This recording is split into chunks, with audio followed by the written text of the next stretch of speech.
This world's been wrecked by a demon war for ages, and humanity is getting absolutely steamrolled by the demon forces. This demon lord stands victorious over the ruins of civilization, but suddenly, a hero and his party appear to turn the tide. This demon lord doesn't seem too worried about this development, while our hero, Kang Hansu, immediately recognizes the immense power he's up against. These two leaders lock eyes, ready for the final showdown. So Hansu immediately casts a massive area of effect healing and buffing spell. His allies feel their strength and mana recovering instantly, which even gets the demon lord's attention for a moment, before he decides to just end this with his ultimate skill. Our hero was totally expecting that, countering with a light shield destruction. He gets the shield up just in time to test it out, and the demon lord is completely stunned that his ultimate was just tanked.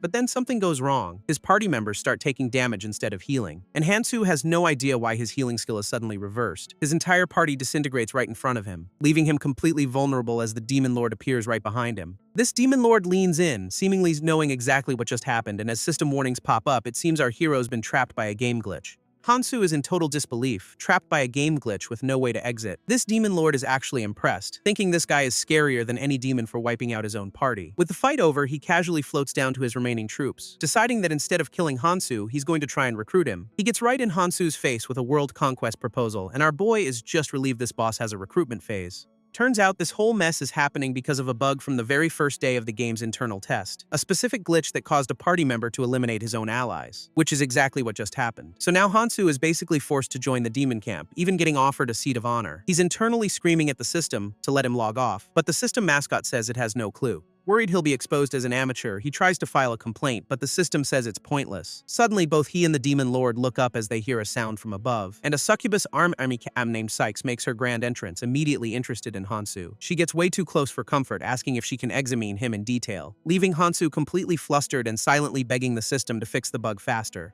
Sykes ignores his discomfort and moves in to use her powers on him, her magic taking effect as his eyes begin to glow under her influence. But Hansu immediately counters her attempt to control him, pushing back hard. She's completely stunned that he could resist her power so easily, while the demon lord just tells him to be gentle as his minions watch with hard eyes. Sykes is left crying out as Hansu completely turns the tables on her. Sykes is in total disbelief that he could resist her temptation, but Hansu just smirks, revealing he's the one who wrote her seductive character settings in the first place. Turns out, our boy is actually one of the game's original developers, and he smugly remembers how easy it was to manipulate his own creations, including the demon lord. He figures he can handle this whole situation, as long as the one rebellious character he designed doesn't show up. But at that exact moment, a new presence is felt in the throne room. Hansu immediately senses the danger and puts some distance between himself and Sykes, just as shadow shackles erupt from the floor, and the demon lord recognizes the attack instantly. Our hero is completely bound by the chains, realizing his worst-case scenario has just arrived. A new powerful demon appears, and Sykes seems to recognize him as her father. This is Shade, commander of the Shadow Army, and Hansu is internally screaming. Shade, however, coldly denies being her father, dismissing her completely. Hansu's panic skyrockets as he remembers he gave this specific demon powerful mind-reading abilities. This commander turns his full attention to Hansu, demanding answers with a death threat. So Hansu tries to play it cool, telling Shade he needs to be worthy of an answer. That little bit of sass earns him an immediate full-power attack from Shade, a high-level assassination skill called Shadow Star that's designed to ignore all defenses. But just before it hits, the demon lord teleports in front of Hansu to block the fatal blow, telling Shade this is his territory and demanding to know why he's attacking one of his people. Shade just glares back through his monocle, clearly not about to stand down. To counter the mind reading, Hansu projects some very specific, distracting thoughts, flooding Shade's mind with images of being surrounded by adoring fans, and focusing on the most attention-grabbing details he can possibly imagine. This demon lord tries to calm Shade down, promising Hansu will be respectful, while Hansu is internally freaking out, knowing Shade is way stronger than his new boss. Shade seems to pick up on the thoughts, repeating them out loud with total confusion, which leaves the demon lord completely baffled by what's happening. Suddenly, the demon lord's eyes start glowing red as the mental attack hits him instead, and he immediately starts striking a series of ridiculously flashy poses. Shade is absolutely mortified by this display, while Hansu's gambit pays off perfectly. Deciding he's had enough, Shade announces he's leaving to report to the king, giving Hansu one last threatening look on his way out. With Shade gone, the demon lord gets way too friendly, and Hansu realizes he's still in trouble. A system window confirms the bug is still active, so he can't log out, forcing him to make a new plan to escape the demon camp and find the angels. He makes a break for it, stepping over the passed-out minions on the floor. But before he can get far, the demon lord's voice rings out, telling him to stop. Hansu confronts him, but the demon lord just boasts about his title and tolerance. Before his expression turns sinister, pointing out how weirdly Hansu acted around Shade, our boy is completely cornered, realizing the demon lord wasn't fooled for a second. Hansu starts sweating bullets, realizing the demon lord might have seen through his whole act, and his new boss gets way too close, demanding to know if Shade tried to secretly recruit him. This demon lord immediately starts begging him to stay, promising to give him whatever he wants. And Hansu is just internally grateful he designed this guy to be so easily manipulated. So he plays it cool smoothly, saying Shade isn't even worthy enough to make him an offer, which the Demon Lord completely buys, asking where his new brother is planning to go. Hansu is completely over this, trying to get the clingy Demon Lord to let go of him. So he cooks up a lie about needing to gather resources from the melting fire cave for the clan, conveniently forgetting to mention that's also where he plans to find the angels. He points dramatically, declaring he has his own business to take care of there. Meanwhile, at a different battlefield, two members of the Angel clan survey the devastating aftermath, with one of them confused how a small demon squad could cause so much destruction. To find out what really happened, she decides to use a special ability, praying to the Lord of Time,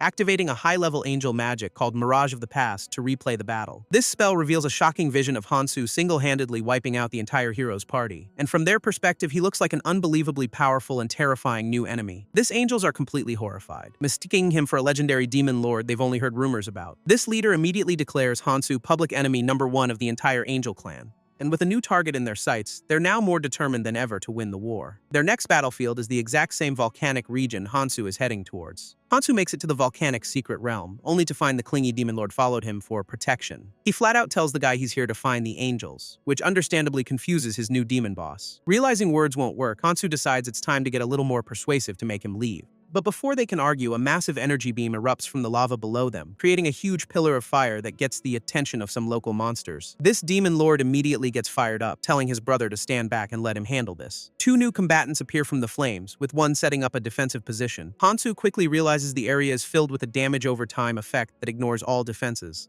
He figures a little more firepower would be enough to wipe these minions out for good, even confidently telling the Demon Lord that he can easily take care of them himself. Except the plan immediately fails, as the beast monster starts rapidly healing instead of taking more damage. With his attack being useless, Hansu tries to refocus on his main goal of finding the angel camp. He's trying to play it cool, but it's obvious he's also taking damage from something. As a healer, he casts a quick Starshine heal on himself to patch things up, but the spell completely backfires, causing him to lose a huge chunk of health instead. A system window pops up, revealing he's been hit with a new passive skill called Clumsy Hands. This new passive literally inverts the effect of every single skill he uses, and he's forced to accept it. This system mascot appears, admitting it has no clue what this new bug is, leaving Hansu totally screwed. While he's distracted by this game-breaking development, one of the monsters lunges at him from above, but the Demon Lord instantly intercepts, furious that anyone would dare sneak attack his new favorite person. This Demon Lord is still in full protect my new brother mode, completely ignoring his own troops getting wrecked below. And unfortunately for them, a whole army of lava monsters is crawling up to join the party. Hansu quickly assesses the situation, realizing their escape route is totally cut off, so he tells the Demon Lord to get his head in the game, pointing out they have to fight if they want anyone to survive. Taking the hint, the Demon Lord dives into the fray with a flashy-sounding attack, while Hansu is also in the mix, trying to speed blitz the monsters and land some critical hits, and his new boss is just screaming at himself to go even faster. His minions are trying their best to hold the line against these tough-looking rock beasts, but it's pretty clear they're getting absolutely demolished. Even the Demon Lord is struggling, internally cursing himself for designing this stage to be so difficult. Hansu looks on in a cold sweat, seeing their whole plan is falling apart fast. Just then, a massive monster with glowing red eyes pops up right behind him for a sneak attack,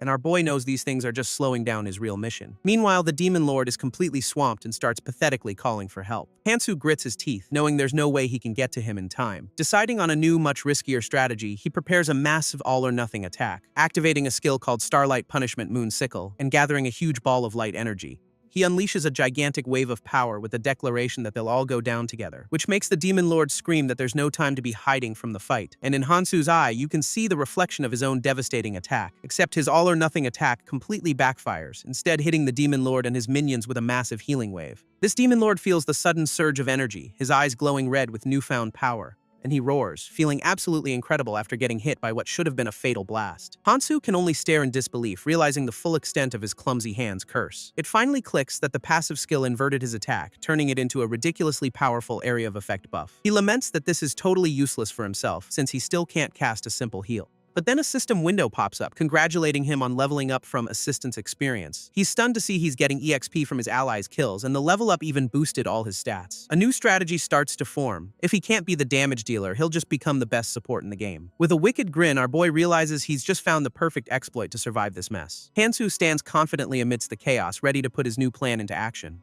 He pulls out a buffing item, telling the Demon Lord to get ready for a proper killing spree. His new boss is totally hyped, leading the charge as the minions get ready for round 2. Hansu unleashes another wave of power, channeling it directly into the Demon Lord's crew. System windows confirm the buffs are insane, jacking up their strength and defense by 100 points each. This Demon Lord feels completely invincible, telling Hansu he's never letting his new favorite person leave. While the demons go on a rampage, Hansu just rakes in the EXP, leveling up 4 times in a row. But in his power-drunk state, the Demon Lord fails to notice a massive rock monster sneaking up on him, and he immediately panics, screaming for his brother to save him from his own carelessness. Hansu just gives him a cool, confident smirk, promising that as long as he's here, everyone is perfectly safe. With the Demon Lord in a pinch, Hansu decides to test out a new skill, wrapping him in glowing chains. Activating Stardust Chain, an ability that's originally supposed to drain an enemy's health, but thanks to his bug, it now randomly transfers a powerful buff to whoever he hits with it. This chains shatter dramatically after linking with the monster threatening his boss, and the creature gets completely obliterated in a massive explosion. This resulting blast is so huge it clears out a good chunk of the immediate area. His demon boss is absolutely losing his mind over how amazing Hansu is, telling him to just sit back and watch. But Hansu isn't celebrating, because he's already spotted more trouble on the horizon. At that exact moment, the Demon Lord screams for him to watch out as a new wave of monsters closes in. This guy immediately panics, admitting he missed a few and his strength hasn't recovered yet.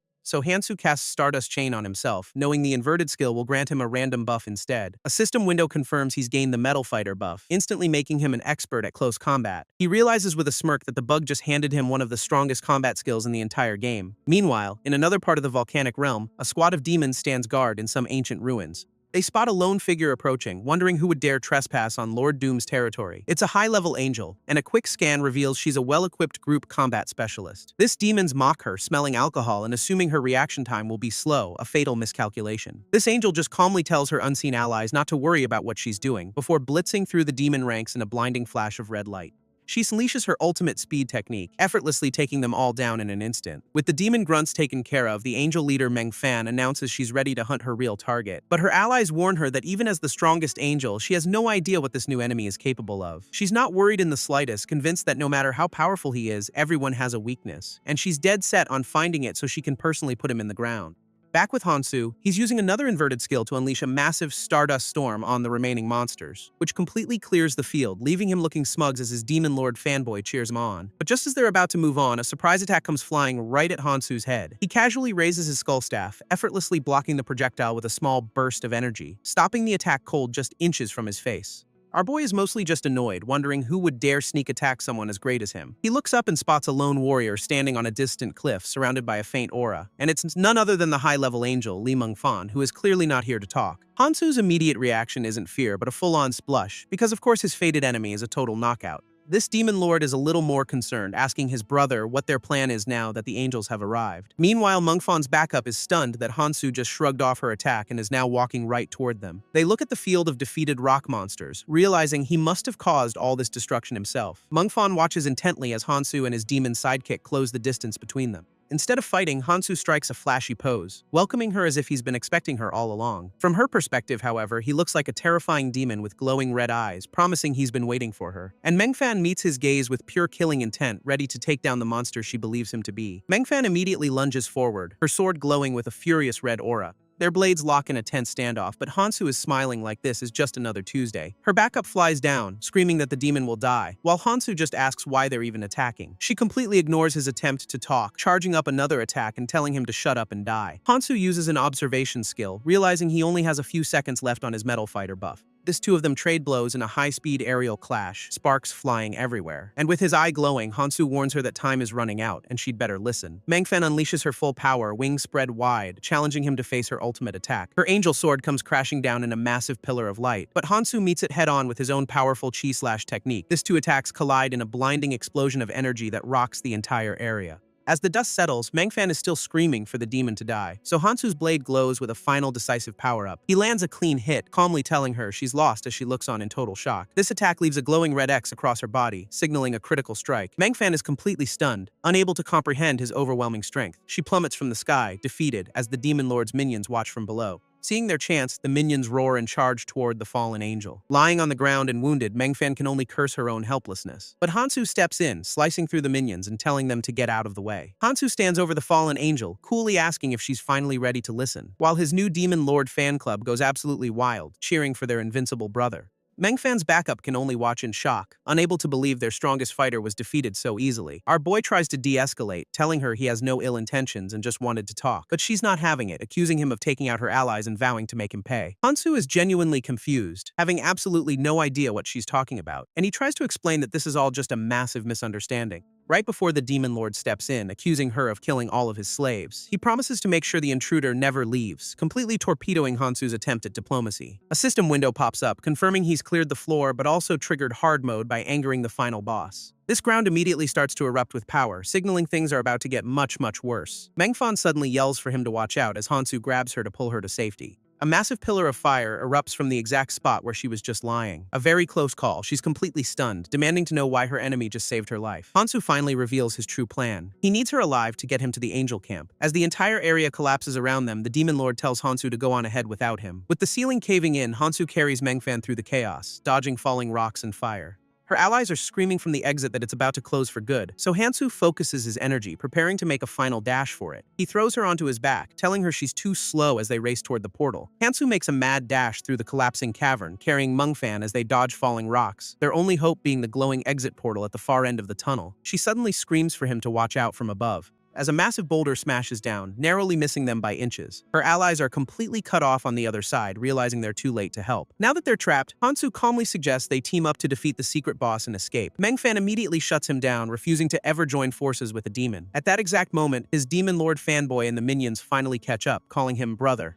This Demon Lord is absolutely furious, screaming that he's going to kill all the angels. Mengfan is stunned, finally putting two and two together about who the real enemy is. It turns out the true final boss of this realm is a massive, four-armed demon king from the deepest layer. This guy has already wiped the floor with several other high-level players. One of the defeated adventurers is shown crying out for anyone on the first layer to come save them. But the Demon King only has eyes for Hansu, promising he's next for killing his slaves. Hansu just smirks, deciding that if he's stuck, he might as well take out both sides and get all the rewards. A system window pops up, announcing the difficulty has been increased and monster levels are rising, followed by another message confirming that a full-on resurrection has begun. This system officially tells all players to prepare for battle, trapping Hansu, Mengfan, and the Demon Lord together. All the rock monsters they defeated before start to reanimate, just as confused as everyone else. This Demon Lord charges into the fray, telling Mengfan he doesn't take orders from an angel. Mengfan decides to join the fight, charging up a storm feather sword attack of her own, unleashing a massive volley of energy projectiles onto the reanimated monsters below, who just roar back, completely unfazed by the assault. She realizes her allies are in deep trouble if even the grunts are this tough, while the Demon Lord jumps back into the fray, promising to put these things down for good. Hansu, on the other hand, just finds this whole resurrection event pretty funny, deciding it's the perfect time to test out his new system rewards. He activates Flame Massacre, a skill that grants him a 100% critical damage bonus, which is a hidden achievement reward that gives him a special prop called Flame Butcher. Our boy is loving these hidden system props, figuring he might as well stay and get all the best gear. Elsewhere, the Demon Lord complains that Hansu is too strong, wondering if he even used his full power, right before one of his minions reports that all their guards were wiped out by the angels. This news sends the Demon Lord into a rage, finally realizing who's responsible, and he turns on Mengfan, accusing her of taking out his trusted underlings. He's absolutely furious, screaming that he's going to end her right here and now. But Hansu steps in, telling him now is not the time for revenge. His demon fanboy is completely baffled, asking why he'd protect the angel who just killed his men. And Hansu knows he can't reveal his real plan without causing a scene. So he pulls Mengfan close and blurts out the most galaxy brain excuse he can think of, because I like her. This Demon Lord and his entire crew are just left completely speechless by this development. To sell the lie, Hansu starts listing off her entire life story, from her village to her favorite food. His demon fanboy is completely convinced, concluding his brother must be madly in love to know so much. Mengfan is not impressed in the slightest, struggling to break free from his grip, and she's certain he has some kind of ulterior motive for knowing all her personal details.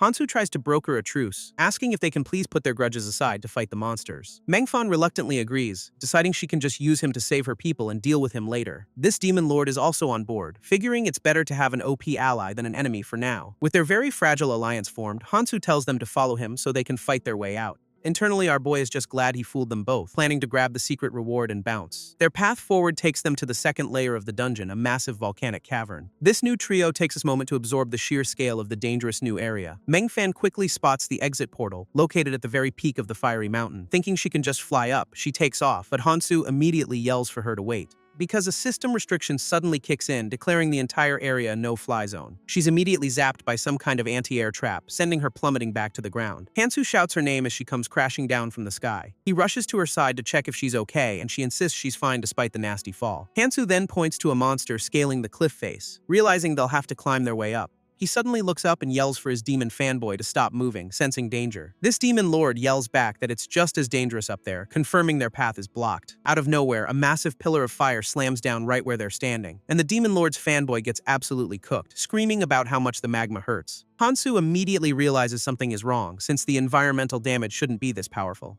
A system window confirms his suspicion, announcing that all damage on this layer has been doubled thanks to the difficulty spike. Seeing his new allies are basically useless, Hansu tells them to stay put while he handles the climb himself. He activates a skill to see the original safe route up the mountain, confident he knows the developer's intended path. Turns out, this layer is just a climbing puzzle with no monsters, so all they have to do is follow the designated trail. He takes his first step onto what should be a safe platform and begins his ascent up the fiery cliff face, only to get a very nasty surprise when he realizes the safe zone isn't so safe anymore. A massive geyser of fire erupts directly underneath him, sending our boy flying back down with a scream. He comes crashing back to the starting point, much to the shock of his two companions. Hansu is completely baffled since he was positive he was on the correct path. This system then chimes in with a perfectly timed update. The safe route has been randomly reset. He can only sigh, realizing the game is officially just making things up as it goes now. His demon fanboy wonders if Hansu will even be able to continue after taking a direct hit like that, but Mengfan correctly guesses he's now trying to find the new safe route by testing each step. Hansu gets back to it, still's annoyed at how ridiculously hard this simple climb has become.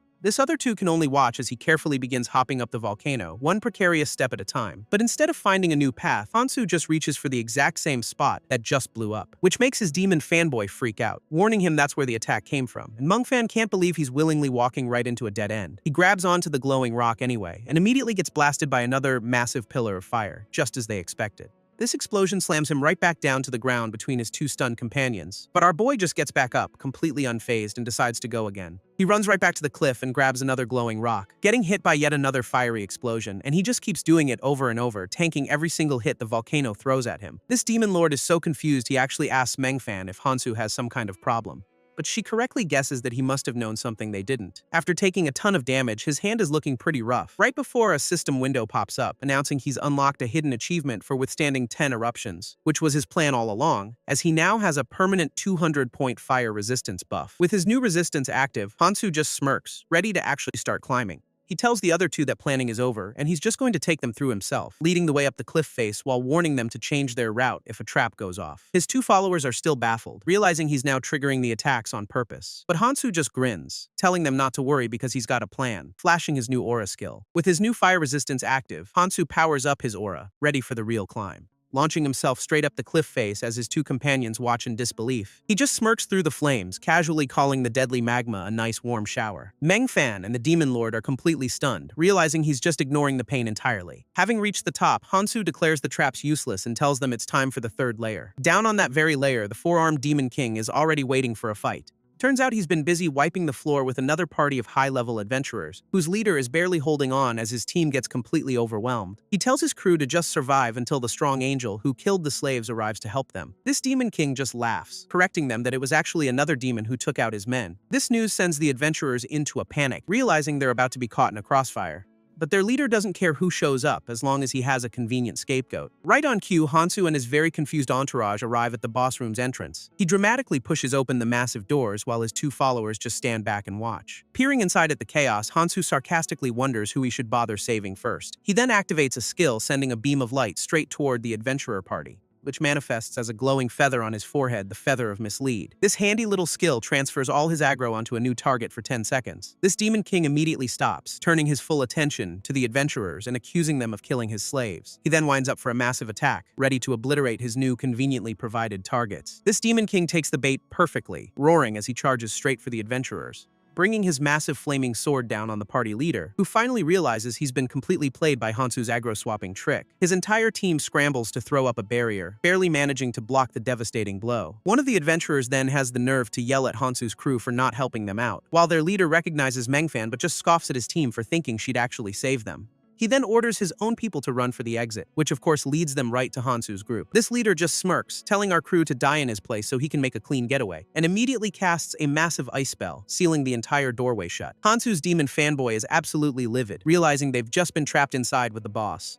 On the other side, the adventurer's minion is confused, but the leader explains they can't escape until the monster is dead anyway. His brilliant plan is to let Mengfan and the demons weaken the boss so he can swoop in for the kill. With the exit completely frozen over, our crew is officially stuck in the boss room. This demon fanboy is barely holding back the boss's onslaught, screaming for Mengfan to break the seal. But she explains it's a special angel technique that won't break unless the caster is dealt with. This demon king just laughs, easily overpowering his fanboy while taunting the trapped intruders. Getting absolutely crushed, the demon fanboy curses the angels for being selfish hypocrites who betray their own. Hearing this, Mengfan finally decides to step in, unleashing her glowing angel wings. She feels responsible for this mess, admitting she doesn't get why another angel would pull a stunt like this. But since she got them into this, she declares it's her job to get them out, flying straight at the boss. Mengfan unleashes her ultimate attack, slaying Judgment, putting all her power into a single strike. But her attack only enrages the Demon King, who tanks the hit while the fanboy is still down. And the sheer force of her own move sends her flying backward, crashing hard onto the floor. Turns out she just activated a sacrificial skill that burns her wings for a power-up, and it's a one-way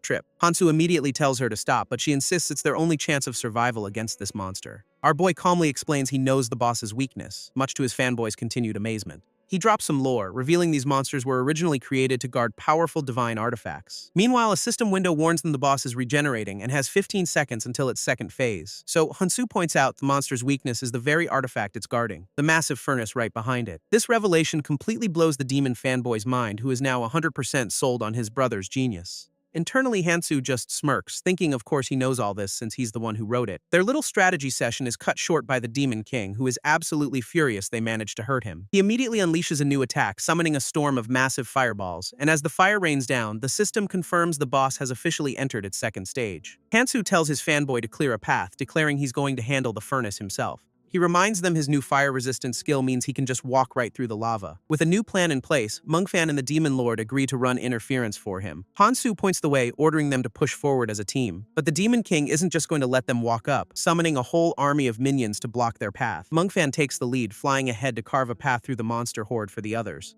Mengfan unleashes a massive angel sword attack, carving a path through the minions for the others, and with the way clear, Hansu and his fanboy make a mad dash toward the furnace. This Demon King isn't having it though, locking onto Hansu for a death from above strike, but the fanboy heroically intercepts the blow, telling his brother to keep going. He even pops his demonization skill, powering up to hold the boss back, leaving Hansu to trust him with the distraction while he heads for the objective. He finally reaches the edge of the massive furnace, stepping onto the superheated rock, and with his fire resistance aura active, he just leaps straight into the lava. This entire furnace erupts in a massive pillar of fire the moment he lands inside, leaving his two companions to stare in absolute awe, realizing he actually survived. Deep within the inferno, Hansu reaches for the glowing blue artifact known as the Ice Heart. This makes the Demon King completely lose his mind, screaming for Hansu to come out and fight, but it's already too late. Our boy gets his hands on the prize and immediately crushes the Ice Heart in his fist. This Demon King starts scrambling up the furnace wall, laughing that they can't escape him. But Hansu just touches the furnace, instantly flash freezing the boss and debuffing its resistances. He just smirks, holding the artifact's glowing core, mission accomplished. But out of nowhere, that scumbag angel leader shows up and uses a skill to snatch the artifact from his hand. This guy, Bai Chong, actually thanks Hansu for doing all the work before announcing he's taking the treasure. Mengfan is absolutely livid, but Bai Chong just preaches about angel justice while calling them a bunch of villains.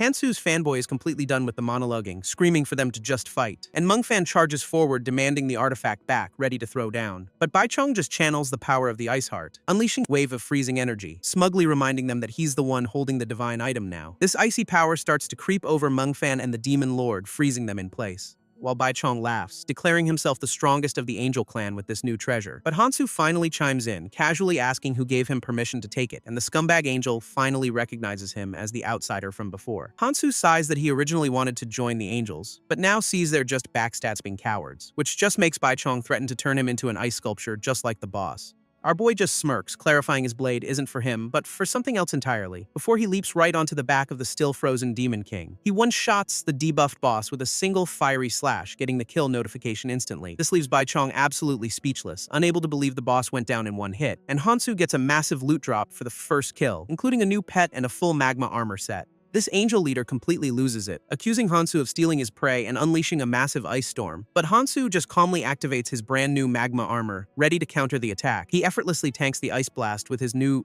fiery gear, this powerful magic completely evaporating against his armor's overwhelming heat. Hansu just stands there fully decked out in his legendary new set, complete with awesome set bonuses. A man in armor rallies his allies to attack an opponent over a secret treasure. This opponent reveals they can also summon assistants. A sword is used to activate a large summoning circle on the ground. A massive fiery creature called the Magma Lord is summoned. A system window details the Magma Lord's abilities as a magical pet. This Magma Lord attacks, and the armored man creates a defensive barrier. This summoner casts a flame shield ability on the Magma Lord. This flame shield penetrates the barrier, causing distress to those inside. This armored man decides to use a powerful ice item to end the fight. Before he can act, he is immobilized by a controlled dispelling spell. This summoner takes the ice item from the immobilized man. This ice item is unsealed, releasing 2 people who were trapped inside. One of the freed individuals announces his intention to join the fight. He moves to attack the immobilized armored man.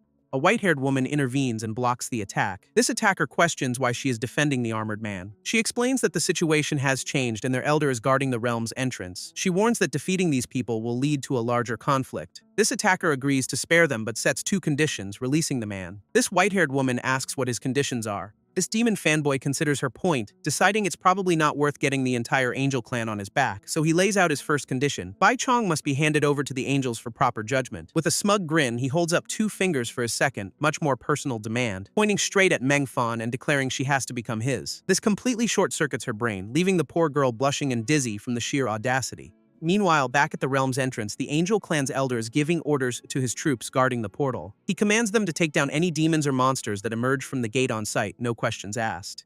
His soldiers look ready for a fight, but their resolve is about to be tested by an unexpected arrival, because a powerful-looking demoness casually floats out of the portal on her throne, looking bored. She gives the Angel Elder a smug look, clearly unimpressed by his little welcoming party. Her entourage follows right behind her, creating an immediate standoff with the Angel forces. This demoness, Sios, taunts the Angels, basically saying they aren't even worthy of her attention. Her presence is so overwhelming that some of the Angel guards are instantly charmed, falling to their knees. It gets even worse when 2 of them start fighting over who gets to praise her, completely losing their minds. This Angel Elder is absolutely livid at this display, powering up a holy spell to snap them out of it. He unleashes a divine persuasion dispel, a skill that forcibly breaks mind control effects on his own men. Sios just finds this hilarious, teasing the Elder for being so rough with his own soldiers. He ignores her, ordering his troops to steal their minds and prepare a purification attack. This angels combine their power, summoning a massive holy book for a large-scale technique called Holy Light Baptism. This book then unleashes a gigantic beam of holy energy, aimed to wipe out the demoness and her crew. Sios gets blasted by the massive holy light beam, her health bar taking a serious hit. But she just smirks through it, sarcastically impressed the angels brought out a divine artifact just for her. This elder screams that this power was meant for a demon who wiped out their allies, so she should feel honored. It's a total standoff as the 2 leaders glare each other down, neither one backing off. Until a completely new attack, the Heart of Ice, suddenly erupts from out of nowhere, and it completely freezes the angel's holy light beam solid, stopping the attack in its tracks. Turns out, Hansu and his crew have arrived just in time, with our boy wielding the artifact's core. This Angel Elder and his troops can only stare in disbelief as their sacred book is now a giant ice cube. Hansu immediately checks on Sios, who just complains about how bad the angel smells. He agrees, calling them a bunch of winged groundhogs with total contempt, noting that if he'd been any later, she might have actually been in trouble from the hypocritical NPCs. He then unleashes the Heart of Ice's power, instantly flash-freezing the angel soldiers below. This sudden escalation makes Meng Fan panic, realizing this is going way too far, and she grabs his arm, begging him to stop before he starts an all-out war between the clans. Hansu just turns to her with a glowing contract, offering to spare them if she signs it and becomes his. This system window reveals it's a golden contract that gives insane team and dungeon reward boosts. Seeing her elder about to be defeated, Meng Fan decides saving her people is the priority and agrees to the deal. This moment she signs, the ice shatters, freeing the angel forces from Hansu's spell. But the elder isn't grateful, marching right up to Hansu and vowing to take his head for the humiliation. Our boy just ignores him, telling his new teammate Meng Fan to hurry up and get in formation. With the angels unfrozen, the elder is about to throw down, but a dark portal suddenly rips open nearby. That scumbag Bai Chong immediately crawls to the elder, begging him not to believe Meng Fan's lies. He tries to save his own skin by accusing her of betraying the clan and siding with the demons, but Meng Fan fires back, calling him the real traitor who got their own people wiped out in the dungeon. Sios casually invites Meng Fan to just join their side, but she insists she was only ever loyal to the angels. She then turns to Bai Chong, ready to deliver some personal judgment for his crimes, but the demon fanboy steps in, telling her to stand down and let them handle this. Hansu explains that since Meng Fan helped them, they're in her debt, and the angels can deal with their own trash. This just makes the Elder even more furious, and he starts charging up a massive lightning attack to wipe them all out. But out of absolutely nowhere, a gigantic pillar of digital light crashes down from the sky, interrupting everything. This pillar forms into a massive glowing structure that Hansu recognizes as the legendary World Tree. This scene suddenly cuts to the real world, where system messages are running diagnostics on a life signal. Turns out a team of scientists is monitoring someone hooked up to a bunch of advanced equipment, and that someone is none other than Hansu's real-world body, lying completely unconscious. He's totally out of it, connected to whatever machine is running this entire game world. A system window pops up, announcing that because the player is unconscious, a game update is commencing. An info dump explains the World Tree is the game's central server, storing all player data and skills. But the system also notes that based on the current game progression, it's way too early for it to appear. Back in the game, the tree starts absorbing energy, sucking the nearby angel soldiers into its light. One of the angels gets his data completely drained, his body dissolving into pure energy. This angel soldiers start getting deleted by the World Tree, screaming as their data is absorbed. And even that scumbag Bai Chong gets caught in the pull, desperately trying to fight his way out. Until Mingfan surprisingly steps in to save his worthless hide, pulling him free from the light. This angel elder screams at them to stop what they're doing, realizing their immediate priority is to summon the clan's sword saint to handle this mess. Hansu and the demon fanboy are just confused, wondering why the game's central database is even here, while Sayos decides this is way above her pay grade and prepares to call for some backup of her own. She starts a full-on summoning ritual, knowing that facing a divine object like this is a one-way ticket to oblivion, and at the same time the Angel Elder opens a holy portal right next to her Dark One. From the light emerges the Angel Clan's legendary sword saint, a guy named Ryan, and from the darkness comes the demon's secret weapon, the Shadow Scholar, Glos. Hansu's system guide pops up explaining the World Tree is a link to the outside world and his only chance to log out. But Gloss is already casting a massive barrier to seal the tree off and sever that connection. Realizing his window is closing, Hansu tells his crew they have to touch the tree before that barrier goes up. But the two new arrivals immediately cast a debuff field to slow everyone down. This Shadow Scholar just looks down on them, basically daring them to try and get themselves killed. So Hansu thanks him for the permission and makes a break for it with Mengfen and the fanboy in tow. This sword saint isn't nearly as accommodating, unleashing a massive holy energy blast to stop them cold. Though a system window reveals he's just a 10-minute doppelganger made of pure energy. With the attack incoming, Hansu turns to Mengfan, telling her he knows she's got a trick up her sleeve for this. With an apology to her master, Mengfan powers up a dark energy slash, ready to betray the sword saint, and she dives straight at the energy clone, unleashing her attack to create a diversion. But the Sword Saint just casually forms a vortex shield, completely shutting down her best shot, which is all the opening Hansu needs, yelling for his crew to make a run for the tree, and they successfully slip past the powerful NPCs, stepping into the World Tree's digital core. Inside, the fanboy almost touches a data stream before Mengfan quickly warns him to back off, as Hansu's guide urges him to make contact, hoping he can finally signal the real world that he's trapped. He reaches out and touches the central light, pouring his will into establishing a connection, which yanks his consciousness straight into the game's data center, where he screams at the oblivious scientists. He furiously demands to know what's going on, but a system window just announces a server restart in 10 seconds. At the same time, the system detects him as an unknown lifeform intrusion, basically a bug to be purged. And the game upgrade immediately prioritizes handling him as the countdown continues, until a final message confirms the unknown bug has been cleared, leaving Hansu absolutely stunned. He's thrown back into the game world, which is now glitching out with red data squares as the timer hits 0, and the World Tree itself completely dissolves into a shower of digital light. A final system message announces the end of the closed beta and the start of a new version iteration. Back in the real world, a man named President Wong is told the server restart might leave Hansu comatose forever, and he looks down at our boy's body, telling his friend to just sleep peacefully, before revealing his true colors with a nasty grin, promising to distribute all of Hansu's assets for him. An employee then tells him the investors need the server live now, and the president walks away, leaving Hansu to his fate.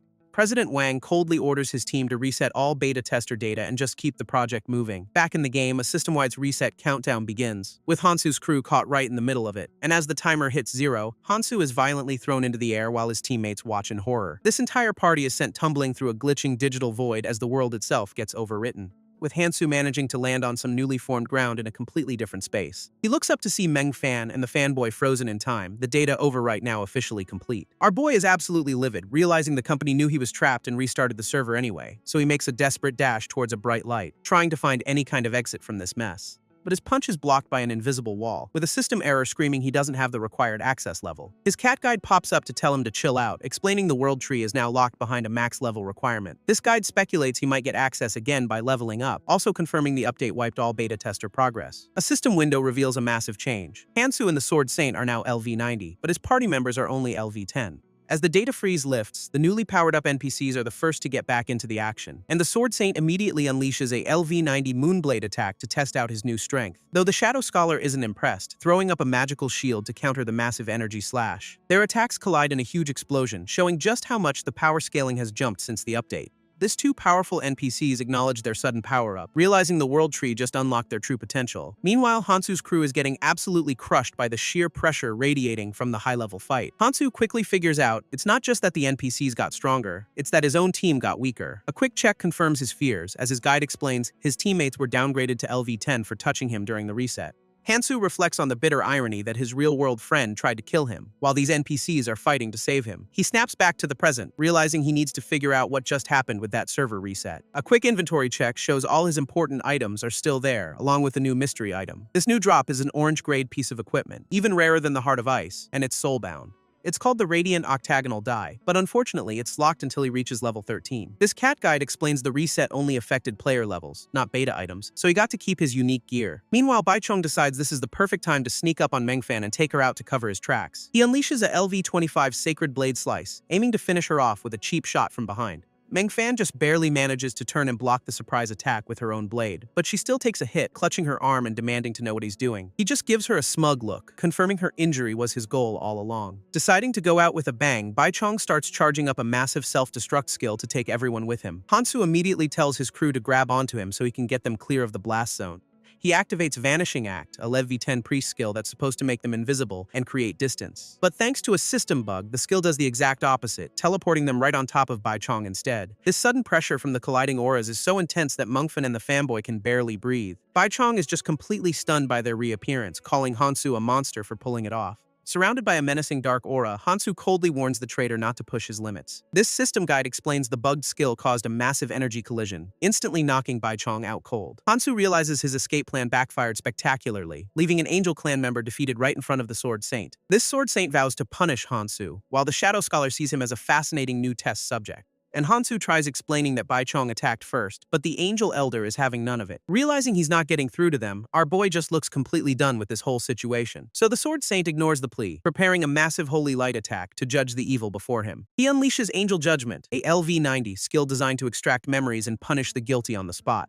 But in a wild counter, Hansu activates his own LED V90 skill, attempting a demon summoning to protect his crew. This skill hilariously fails to summon the demon fanboy, who's just standing right next to him anyway. And it turns out the summoning failed because the fanboy is an ultra-high-level demon, which is news to everyone. Meanwhile, the Sword Saint is completely stunned that his ultimate judgment ability is somehow being blocked, causing the skill to default to Baichong instead, revealing all his treacherous memories for everyone to see. While Hansu and Mengfan get knocked back, the fanboy is just thrilled that his big brother is alright, and a system window confirms Baichong was punished, with all of his EXP getting transferred directly to Hansu. This sudden influx of power is way too much, causing our boy to double over in agonizing pain. And he realizes there's only one way to handle this massive energy overload before it tears him apart. This Angel Elder completely misreads the room, thinking Hansu is about to retaliate and ordering his men back. While even the Sword Saint tries to calm things down, admitting they might have made a slight misunderstanding. But Hansu, barely in control, just tells the legendary warrior to get out of his way, as he's out of time.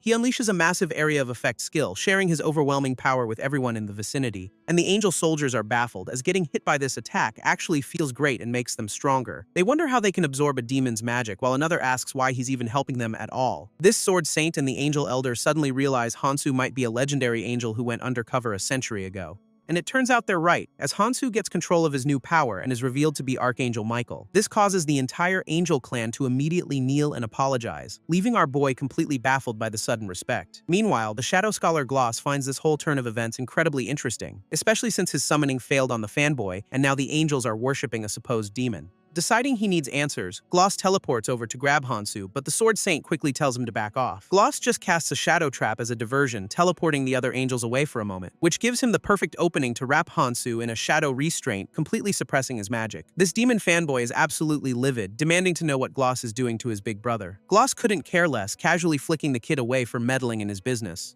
He then confirms he's taking Hansu back for some good old-fashioned research, much to our boy's horror. Hansu remembers that he himself designed Gloss's research methods to be absolutely brutal, so he needs a new plan fast. Knowing Gloss is a slave to his own curiosity, Hansu starts thinking of a way to distract him. He offers a deal, let him go, and in return, he'll share the ultimate secret of the World Tree. This bait works perfectly, as the mention of the World Tree immediately gets the scholar's full attention. Gloss demands proof, wanting to know why he should believe Hansu has access to that kind of information. Hansu explains he saw the birth of both clans and a divine object within the tree, dangling the mystery right in front of him. Completely hooked, Gloss tells him to hurry up and show him this supposed divine object. So Hansu reveals his new soulbound item, the radiant octagonal die, which glows with immense power. He then unleashes its energy in a massive flash of light, leaving the Shadow Scholar completely stunned. This die's ability is revealed. It can randomly replicate any opponent's skill for 5 minutes of unlimited use. A system window confirms the replication was successful, somehow locking onto the demon fanboy. In a wild turn, Hansu uses the copied skill to restrain Gloss with the fanboy's own tentacle magic. But the tables flip instantly as the fanboy himself gets wrapped in Gloss's shadow restraint, now enhanced by the die's power. With the distraction successful, Gloss grabs the captured fanboy, smugly telling him he's coming along for some research. Meanwhile, back at the Demon Clan's headquarters, the top lords are wondering where Gloss has gotten to.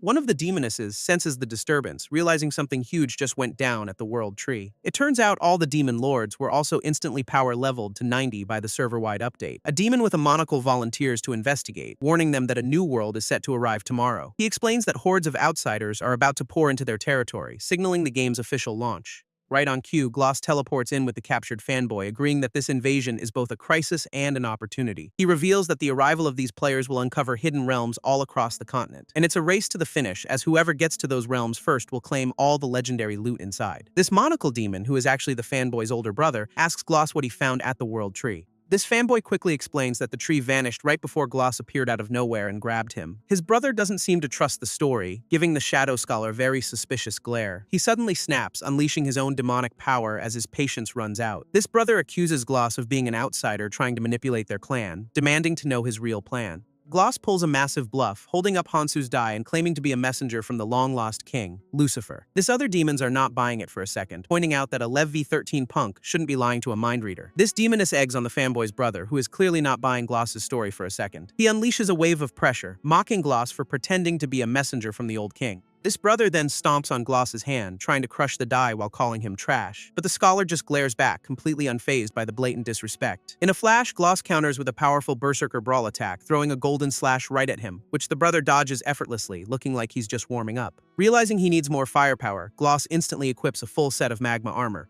Now fully geared up, he confidently holds up the die and declares he'll finish this fight in 5 minutes. Turns out that's because the die's skill replication only lasts for 5 minutes before a full 24-hour cooldown. This brother decides he's done playing games, summoning dark magic to end this now. He unleashes a shadow restraint attack, wrapping the armored Gloss in dark energy bindings. But Gloss just shatters the restraints with a single punch, much to everyone's surprise. This monocle demon is completely stunned, realizing Gloss somehow used the exact same skill he did. Not one to be outdone, he decides to pull out an even bigger move to settle this. He activates Eye of the Curse, attempting to pull Gloss into his own personal domain. Gloss just smirks, recognizing the tactic and saying it won't be that easy. And that's because the die has already worked its magic, successfully replicating the Eye of the Curse for his own use. This other demon lords finally understand the die's true power. It can copy any skill, even a domain. Seeing such a broken item, they all decide it's finders keepers, and they're about to be the finders. With that, all 3 demon lords abandon their squabble and charge straight at Gloss to claim the prize. This monocle demon is the first to lunge, unleashing a fiery slash while demanding the die, followed closely by the blindfolded demoness who throws up a barrier to stake her own claim.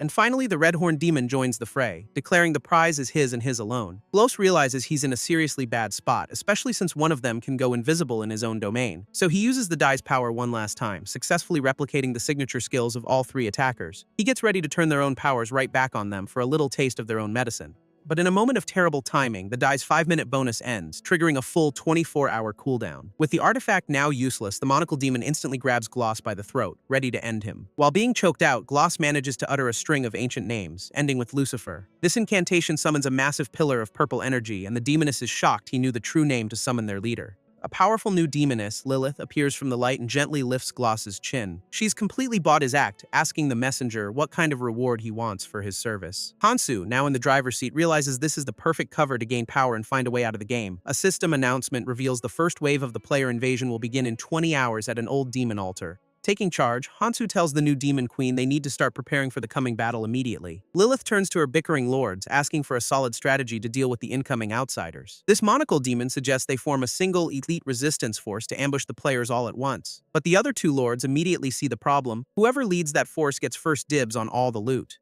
They both shoot the idea down, arguing it's better if everyone leads their own troops and gets rewarded based on merit. Hansu is already thinking 5 steps ahead, knowing his real-world enemy will send players to hunt him, and this demon disguise is his only way to survive. Hansu's plan is simple: convince Lilith to make him an NPC commander so he can survive the coming player hunt. Meanwhile, the other demon lords are practically wrestling each other for the chance to lead the army. This rest of the court is just completely over this meeting, calling the bickering lords a bunch of brutes. Finally fed up, Lilith cuts through the noise, asking if they've had enough fun yet. She opens a massive demonic portal right above their heads to get their attention, summoning a monstrous 3-headed beast that Hansu recognizes as a perfect copy of Lucifer's own familiar. This beast immediately starts rampaging, grabbing one of the lords, who starts screaming for his life. Even the monocle demon is forced back, warning everyone to stay away from the out-of-control summon. A quick flashback reveals a photo of a boy with his beloved dog, which apparently died in the real world. And it turns out Hansu literally designed this in-game monster to be a perfect replica of his old pet. Back in the present, the beast is still causing chaos, now with the demoness in its grasp. But Hansu just walks right up to the monster's snapping jaws and calmly tells it to sit.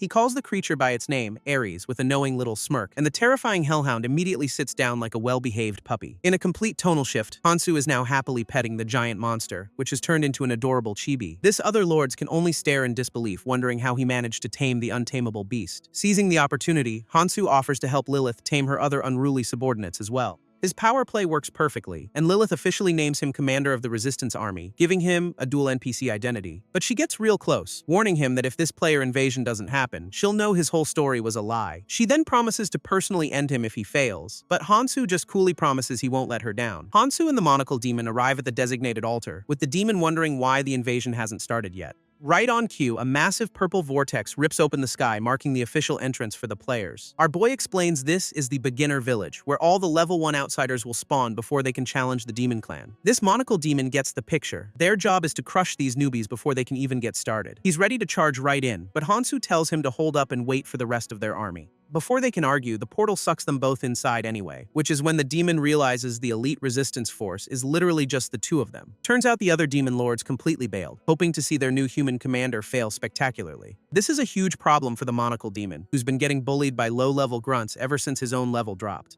But Hansu just pats him on the back, promising to power level him back to 90 if he sticks with the plan. With that, they finally land inside the new player zone, and they're not alone, as hordes of players pour in from all directions, ready to explore. Meanwhile, Lilith and her court watch from afar, with one lord admitting Hansu might have been telling the truth after all. Lilith, however, still isn't convinced that Lucifer would ever trust a human with this kind of mission.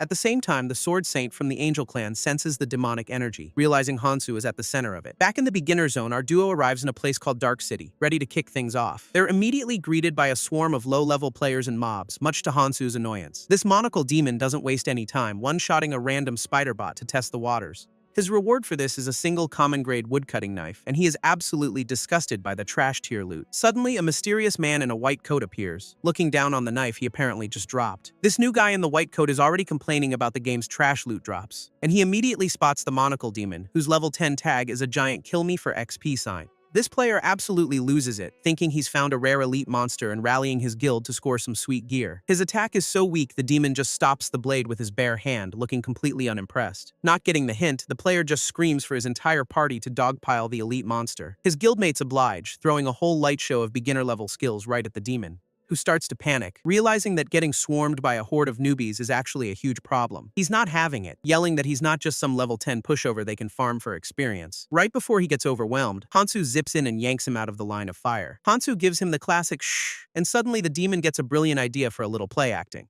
He starts fighting back, dramatically dodging a staged attack from Hansu to put on a show for the players. Hansu plays along, throwing a big, flashy punch that looks way more dangerous than it is, and then slams the demon to the ground, scolding him for forgetting his mission as part of the act. This performance continues with Hansu looming over his defeated subordinate, looking totally in charge. It works perfectly. The players watching realize these two aren't wild mobs, they're actual NPCs. With the stage set, Hansu turns to the players, holding the demon on a leash like a pet, and says hello. This lead player is completely thrown off, stammering a confused hello back at them. Hansu introduces himself as a commander and the demon as his lackey, launching into a story about a prophecy from Lucifer. He then offers them a quest to hunt down disloyal demons, promising big rewards for their help. His players are ecstatic, realizing they've just stumbled upon the server's first hidden quest and grabbing the bounty posters. With the players busy, Hansu decides it's time to go make trouble for another group he knows is in the area. He then casually asks his demon lackey about the Miss Angel who's been tailing them for a while now.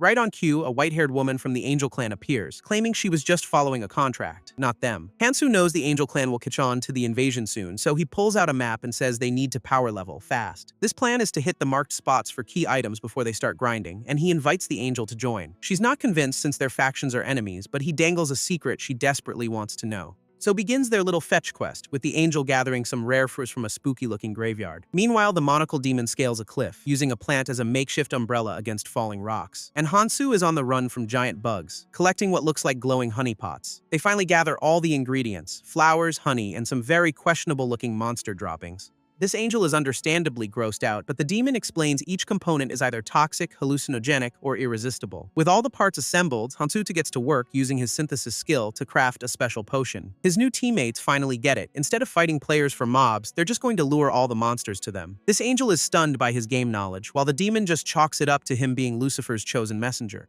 And boom, the illusionary fragrance honey is complete, a potion that attracts all monsters in a 500-meter radius. With the bait ready, Hansu lays out his battle strategy, telling them all they have to do is follow his lead. This potion works a little too well, summoning an absolutely massive swarm of insectoid monsters. Standing above the horde, Hansu welcomes their experience pack and asks if everyone is ready for the grind. Both the angel and the demon are fired up, confirming they're ready to get to work. Turns out they're in the wild desert, a zone players avoid, making it the perfect uninterrupted spot for some potion lure farming. Hansu leads the way, telling his new party to follow his exact footsteps to avoid triggering the magic traps hidden in the sand, and he quickly gives out orders. The demon will handle the stronger monsters while the angel mops up the weaker ones, which is a plan the monocle demon is more than happy to execute, immediately smashing his way through the horde. And the shared experience notifications start rolling in as the team absolutely blitzes the low-level mobs, with the angel elegantly slicing her way through the swarm for her cut of the XP. And in no time, they've both hit level 16, already asking Hansu what's next on the power leveling agenda. With a classic smug grin, Hansu reveals the next phase of his plan, which he's cheekily named Match 3 Game. His brilliant idea is to use another potion to make the remaining high-level monsters fight each other, letting them do all the work, so he tosses the vial down into the canyon where it shatters on impact, instantly enraging a giant bear and a mantis monster, turning them violently against one another. And the two beasts lunge forward as our boy and his crew just watch the chaos unfold from a safe distance, kicking off a full-on monster versus monster brawl right in the middle of the desert, while the team wisely leaps into the air to stay clear of the collateral damage. And Hansu calmly estimates the fight will last about 10 minutes before he moves on to the next pair. His Match 3 plan is literally just knocking monsters off a cliff into a death pit, which is both brutal and incredibly efficient, leaving a massive pile of loot at the bottom of the canyon as a reward for their lazy genius. After the grind, the angel is level 30 and the demon is 29, but they notice Hansu is still lagging behind until he mentions he has a plan B, and right on cue, a massive blast of green energy erupts from the ground, catching them all by surprise. Because they've just awakened the Lord of the Sands, a level 30 plague serpent that was sealed in the desert. But Hansu just smirks, calling the boss his backup experience pack and telling his teammates to get out of the way. This giant plague serpent lunges forward, ready to wipe them out. But Hansu just calmly summons a massive magma demon to intercept it. This new summon towers over him, a hulking beast ready for a brawl, and it immediately winds up a fiery punch to meet the serpent's charge, while Hansu activates a special die that lets him copy enemy skills. His demon grabs the serpent mid-strike, locking it down completely, which leaves the angel completely stunned, recognizing one of the skills as belonging to her clan's leader. Even the monocle demon is shocked when Hansu whips out one of his signature flame shields. This copied skills absolutely shred the boss, and a system window confirms Hansu is the first player to kill it. With the serpent defeated, he gets a new relic staff as a reward for his efforts. But he's confused, wondering where the hidden dungeon key is since his party was the first to hit level 30. A tiny cat in a top hat pops in to explain they don't get the key because they're registered as NPCs. It clarifies the key automatically went to the second guild to hit the level cap, the Chilling Wind Guild. Turns out this is the same guild that dominated the beta test, so they're not exactly amateurs. A quick flashback reveals they're being secretly funded by a corporate big shot named Wang Teng Rui. This guy is confident his team's inside knowledge of the game makes them unbeatable. This real problem for Hansu is that these people have seen him at the company, connecting his avatar to his real life. He realizes this Chilling Wind Guild is going to be a massive pain to deal with, but his two companions are ready to just go fight for the key, completely on board with whatever he decides. Hansu just smirks, telling them to follow his lead because it's time for another performance. This entrance to the hidden dungeon is guarded by a massive, ominous-looking stone knight. Meanwhile, the Chilling Wind Guild arrives at the location, completely unaware they're being watched from above. Hansu lays out the plan. His two companions will cause a scene, giving him the perfect opening to swipe the key. Before they can even move, a fight breaks out down below, saving them the trouble. Turns out another player is trying to mug the guild leader for the key, giving Hansu a golden opportunity. This guildmaster makes a run for it with the key, telling his team to cover his escape. Seeing his chance, Hanso zips off to intercept the runner, planning to trick him out of the item. He quickly transforms his appearance, getting ready for another one of his classic performances. Appearing as a winged warrior, he tells the guildmaster he's a fated one, destined to open the realm. This guy totally buys it, thinking he's triggered a secret quest and happily hands over the key. Just as the exchange is made, the other player who was chasing them finally catches up and attacks Hansu, who effortlessly blocks the strike, not even breaking a sweat. With a smug grin, Hansu thanks the attacker for the demonstration, revealing he now knows how to manipulate players. This original chaser finally arrives, demanding the key back, only to see Hansu has already beaten him to it. But the situation gets complicated when the attacker recognizes him, calling him by his real-world name, Zhang Wei Yuan. This old classmate reveals he was paid to get rid of Hansu and immediately lunges in for the kill. Hansu calmly blocks the attack with the relic staff he just got from the serpent boss. In a shocking twist, the guildmaster reveals Hansu was given a fake and uses the real key himself. This real key activates the dungeon, and a system scan begins to register the most powerful players nearby. A system window officially opens the dungeon, locking the guildmaster, Hansu, and his old classmate inside together. This dungeon locks them inside a massive, ominous-looking cathedral, and Hansu finally connects the dots, realizing his old bully and Wang Teng-rui were in cahoots from the start. A flashback shows that same classmate, Zhang Hui Yuan, literally stepping on him for getting better grades, admitting he did it simply because he couldn't stand seeing Hansu succeed. He even gave a whole villain monologue about how poor people are destined to be servants for the rich. Then, like a perfectly staged play, Wang Teng-rui appeared to save the day, pretending to be a concerned friend while the bully just smirked in the background. Back in the present, the guildmaster has a high-tech drone locked onto Zhang Wei Yuan, who barely manages to deflect a powerful laser blast with his sword, which promptly explodes against the cathedral wall, showing off its power. This guildmaster smugly reveals his drone is a GM-exclusive item with no cooldowns and damage immunity. Pure pay to win, he unleashes a constant stream of fire, telling the bully to make his suffering entertaining for the boss. While dodging the stray shots, Hansu screams at his old classmate, demanding to know why Wang Teng-rui hates him, questioning if this entire hit job is really just about money. Zhang Hui Yuan coldly tells him to ask that question in the afterlife. After taking a direct hit, Hansu roars Wang Teng-rui's name, vowing his schemes will fail. Meanwhile, the guildmaster is watching the whole thing on a floating screen, enjoying the show he's orchestrating.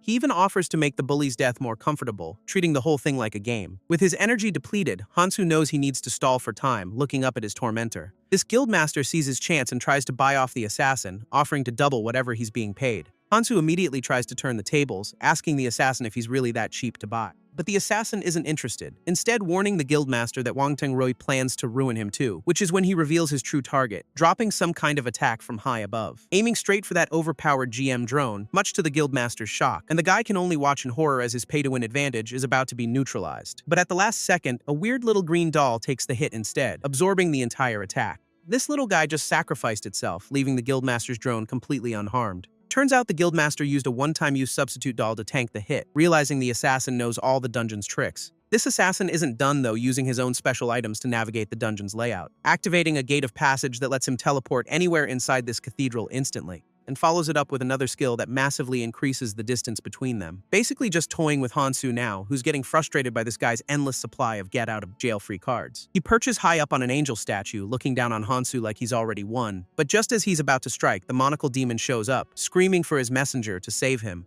because the assassin has already grabbed him, and the demon is hilariously trying to deny he even knows the guy. With his hostage secured, the assassin unleashes a massive AoE attack called Earth Annihilation, blasting the entire area with overwhelming power that seems to completely engulf Hansu. This assassin looks down on his captive, telling him to watch what happens to his so-called messenger. But surprise, Hansu's relic staff is glowing, and a system window confirms he just copied that Earth Annihilation skill. Now our boy is ready to throw that exact same god-tier move right back at him, leaving the assassin completely stunned. Hansu immediately throws the Earth Annihilation skill right back at the assassin, giving him a taste of his own medicine. But the guy just scoffs, saying a copied skill with a 5-minute timer is nothing against his invincible aura. And as Hansu launches the attack, the monocle demon is shocked his messenger is actually fighting to protect him. This assassin easily deflects the blast, laughing that Hansu is still the same weakling he remembers from the past. He then summons a bizarre, giant saxophone-looking weapon that erupts from the cathedral floor, which promptly lays down a glowing grid, trapping Hansu in some kind of magical formation. This assassin finally reveals the truth, telling Hansu that Wang Teng-rui has always been jealous of his dumb luck. This triggers a flashback to a time when Hansu's original work won a major award for a game adaptation, where Wang Teng-rui played the part of a proud, supportive brother celebrating his success. He even put on a show of defending Hansu's IP from corporate buyers, acting like a loyal friend. His real plan, however, was to propose they start their own game company, a perfect setup for his betrayal. Wang Tengri then invited him to experience the beta, a move Hansu now realizes was a complete trap. Our boy used to think they were going to be lifelong friends, but the whole thing was just an elaborate performance. This flashback ends with Wang Tengri's true twisted face, declaring he's going to take everything from him. His outstretched hand was the moment he symbolically stole Hansu's entire future. Back in the present, the assassin holds a blade to Hansu's throat, taunting him about the sting of betrayal. Before delivering the final blow, he leans in to drop one last, devastating secret, revealing it was Wang Tengru who paid him to be a bully all those years ago. With the truth finally out, the assassin plunges his sword straight through Hansu's chest. The system window confirms his weapon is a one-shot kill item, and it looks like it just landed perfectly. This assassin is completely stunned, realizing Hansu somehow survived his one-shot kill item, because a system window reveals our boy has a resurrection skill with a ridiculous number of charges. Hansu knew the sword was a consumable GM item, and now he's ready to proceed with his real plan, immediately launching into a dramatic chant, calling on the Son of Morning to hear his prayer.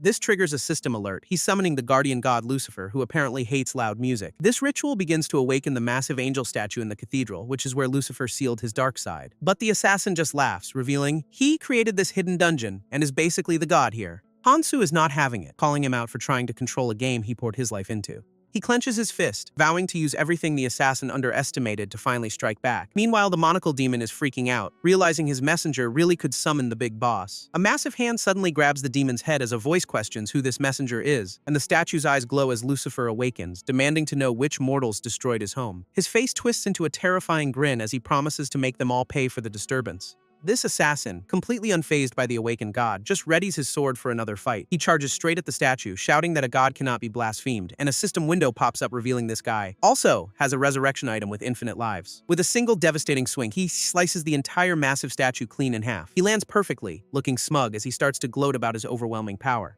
Planting his sword in the ground, he once again declares that he is the god of this game. Right on cue, a skill called Heaven's Descent Strike rains down from above, aimed directly at him. This assassin gets absolutely blasted by the Heaven's Descent Strike, barely managing to stand. Turns out his infinite lives were just a ridiculously high number, and the system is burning through them at light speed. In the real world, his body maxes out its pain tolerance, and the system warns him to log out or risk permanent brain damage. Back in the game, Hansu coldly informs him that since he wanted him dead, he's going to return the favor tenfold. Meanwhile, Wang Tengri is having a complete meltdown, furious that his hired goon managed to screw this up so badly. An assistant reports the bad news. Jiang Huiyuan's consciousness is now trapped in the game, effectively making him a vegetable. This real problem, however, is that Hansu's consciousness is an anomaly that wasn't formatted by the system, which is why he's still active. A higher-up declares that under no circumstances can Hansu be allowed to log out of the game alive. This order is given to immediately contact a bounty hunter to take care of their little problem inside the game. Hansu, having overheard everything, crushes a communication device, sending an unrecallable message out. It's too late for them, as a video of the entire incident has already been transmitted back to the real world. Knowing Wang Tengri won't stop, Hansu decides he needs to find a special item to completely cover his tracks. He finds the monocle demon and his crew, who are happily looting the place and celebrating their new messenger. Hansu sneaks up behind the demon, asking him if he's enjoying the spoils of war. With a devilish grin, he offers to take them to a place with even more resources, and the greedy demon instantly agrees. Hansu then uses a skill to borrow some of the demon's blood for a quick getaway. This activates the blood demon talent, creating a group teleportation portal made of blood and roses. This clueless demon is crying tears of joy, thinking he's finally free and on his way to more riches. They all teleport to the base of a massive tower, where Hansu reveals his true objective is at the very top. Before they can even take a step, an attack rains down, forcing one of his new companions to throw up an angel shield to protect them. That opening attack was just the welcome wagon, and the demon's crew is already overwhelmed by the sheer number of monsters, as a system window officially welcomes them to the White Knight Abyss instance dungeon guarded by Azathoth. Looking down, they see the entire spiral staircase is absolutely crawling with these glowing green monsters. Of course, the monocle demon completely ignores the danger, screaming about treasure as he charges ahead, only to be stopped by a system message basically warning him not to become prey, which is some solid advice right now. Right on cue, a massive rock golem drops from the ceiling, and the demon can only scream for everyone to watch out.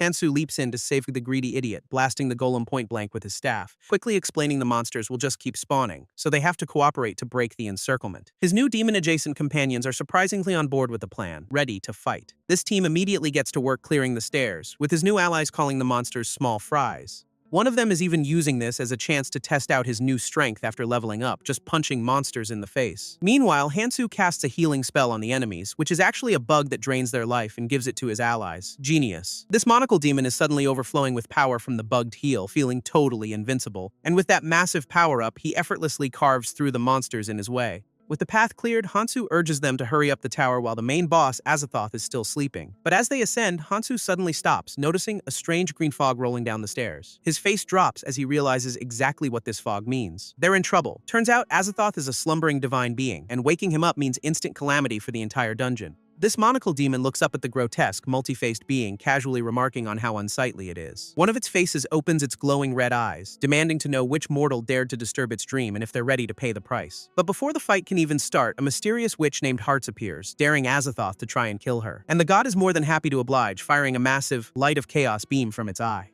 Which is exactly what she wanted, as she calmly plays a card to summon the Guardian of the Moon, creating a golden familiar that just straight up swallows the entire divine laser beam. This system even pops up to thank the player's contribution, which is a wild way to say she just absorbed a god's attack, and in doing so she's rewarded with a brand new Chaos Moon card with some seriously broken abilities. With her new power-up secured, she starts openly mocking Azathoth, calling it a shameless fraud and a mere projection. This, of course, enrages the god, who promises to curse her insignificant soul for daring to question its power. She just laughs it off, summoning a massive golden deity of her own to counter the boss's tantrum, and the two divine beings immediately clash in a spectacular display of power. Hearts is absolutely thrilled, declaring she's here to claim Azathoth's essence for her own moon deity. In response, the enraged god unleashes a wave of green death mist that pours down the tower stairs, a move Hansu immediately recognizes, realizing some fool just triggered the boss's most dangerous environmental attack. This sinister mist quickly closes in on him and his party, carrying an overwhelming presence. Hansu uses his relic staff to try and disperse the fog, creating a small pocket of safety. But it's not enough, as the mist gets thicker and completely separates the demon crew from each other. His new allies immediately start attacking one another, completely losing their minds to the fog's influence. A system window confirms it's a mind control effect, turning his entire party against itself in seconds. Hansu realizes the mist also protects Azathoth's minions, meaning they're trapped and need to get out immediately. Just then, one of the demon crew spots movement above, thinking it's the target their boss sent them to find. Looking up the spiral staircase, they spot a blue light that must be their target. But a new party ambushes the guy first, binding him in magical chains to take him out. Hansu immediately recognizes them as the Chilling Wind Guild, raining down attacks on their prey. He can't believe Wong Tang-Ryu's goons found this place so quickly, realizing he has to get the item that guy is holding. That item is the Chaos Core, a ridiculously OP artifact that basically breaks the laws of time and existence. This guild closes in for the kill, ready to collect the bounty on their target's head. Hansu notices they're immune to the mist thanks to a special lamp, and knows he needs to steal it to save his own crew. So he makes a bold move, leaping straight towards the guy holding the artifact, but the guild members are not impressed, telling him to back off as they prepare to defend it. Hansu isn't fighting, though. He's casting Light of Purification to snap his allies out of their trance, except he uses a bugged version which makes his party fall madly in love with the enemy instead, a truly galaxy brain move. While the guild is completely bewildered by their new, very affectionate admirers, Hansu easily snags the Elwing's divine lamp. This lamp's light instantly breaks the mind control, and his white-haired companion looks absolutely stunned. She's now a full-on fangirl, calling Hansu Lord Michael for saving them all. Just then, a strange sound echoes from the top of the tower, grabbing everyone's attention. It's the witch Hearts, gracefully descending on a massive golden feather. She's currently being chased by one of Azathoth's minions, fending it off with a barrage of crystals. This slumbering god's eye focuses on the chaos unfolding below, watching everything. Now free, the monocle demon roars at Azathoth, declaring demons will never bow and demanding to be let go. Azathoth answers that brilliant speech by impaling the demon's head with a flurry of tentacles. This god's many faces scream in agony, cursing everyone to eternal darkness as its eyes are targeted. And Hansu immediately warns his party not to look at the god's left eye, which is trying to suck them into a chaos void, as its eye swirls with a terrifying red pattern, basically a cosmic vacuum cleaner ready to go. A massive vortex erupts from the eye, immediately sucking in the bounty hunters from the Chilling Wind Guild, while our boy and his crew scramble to escape the pull, but the force is overwhelming.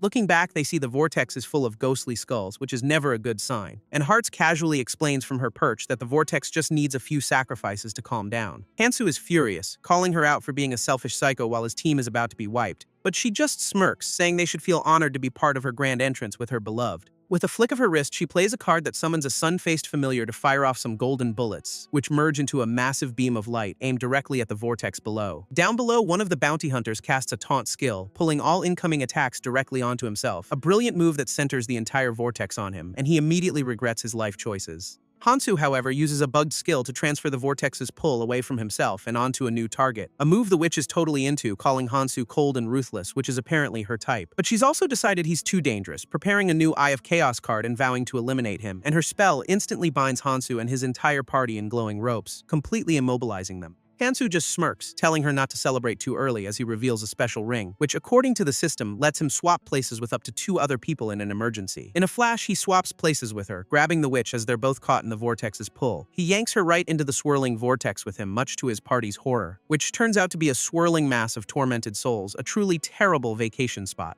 His crew can only watch in panic as the portal to this nightmare dimension slams shut behind them. They land in a bizarre pocket dimension called the Pupil World, surrounded by floating cosmic clock faces. This witch immediately puts it together, realizing Hansu's entire plan was to get his hands on her Chaos Moon card. She explains the item they need is here, but this dimension is guarded by a lethal star cloud wind. Right on cue, a massive energy tornado starts tearing across the platform they're standing on. A wind so strong it sends everyone flying and they can barely hold their ground. Hansu activates his blood demon power, creating a protective barrier to shield Hale's allies from the storm. Hearts, however, gets caught directly in the blast, getting absolutely shredded by the gale force winds. One of his companions breathes a sigh of relief, admitting they'd be dust without Hansu's protection. A system guide explains this place is a giant compass, and they have to teleport to the opposite side of the needle to survive. Suddenly, a card materializes on Hansu's chest, glowing with a strange purple energy, and the witch reappears as a spirit, realizing he had an avatar card of her this whole time. She gets uncomfortably close, suggesting they stop trying to outplay each other and just team up to survive.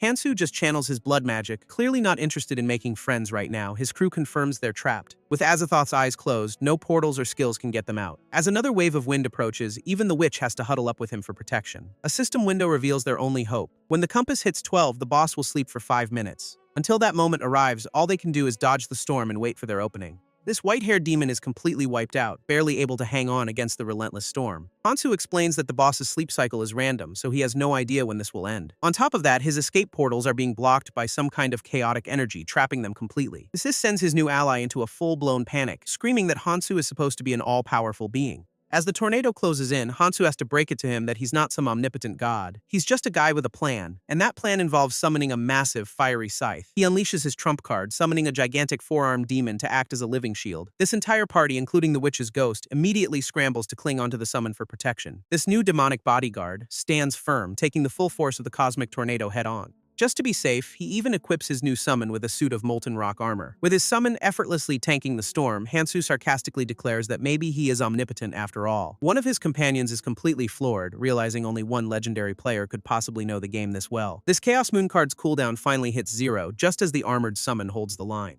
Finally, the massive tornado shatters against the demon's defense, completely dissipating. Having done its job, the summon crumbles away, leaving them exposed once more. Just as Hansu is about to collapse from the strain, a pair of hands reaches out to catch him. It's the witch Hearts, who catches him while the others thank her for the save. Hansu is clearly flustered by the sudden rescue, insisting he's perfectly fine. Right on schedule, the compass hits its mark, revealing Azathoth's weak point for a 5-minute window. With their opening finally here, the entire party launches a full-scale assault on the sleeping god. With the god's weak point exposed, Hansu leads the charge, plunging his relic straight into its core, and his demon allies immediately follow up with their own powerful strikes, with the red-horned demon punching the boss's flesh, knowing Hansu would be trapped without their help. He's even willing to sacrifice his own horns, his strongest asset, to break through the divine defenses. Fueled by pure loyalty, he roars that he will absolutely not abandon his new boss. And Hansu feels that trust, realizing that this time he won't be left behind to die. Their combined assault tears through the god's many faces, landing a critical blow, and just like that, their desperate all-out attack succeeds. A system window immediately confirms their victory, awarding them the legendary Chaos Core. Hansu now holds the S-rank artifact, which gives him control over the very star cloud wind that nearly wiped them out. He smirks, knowing this will finally hide him from Wang Tengrui, just as he hits level 40 and becomes the server's #1 player. This official leaderboard updates, but the top spot is listed as, keeping his identity completely secret.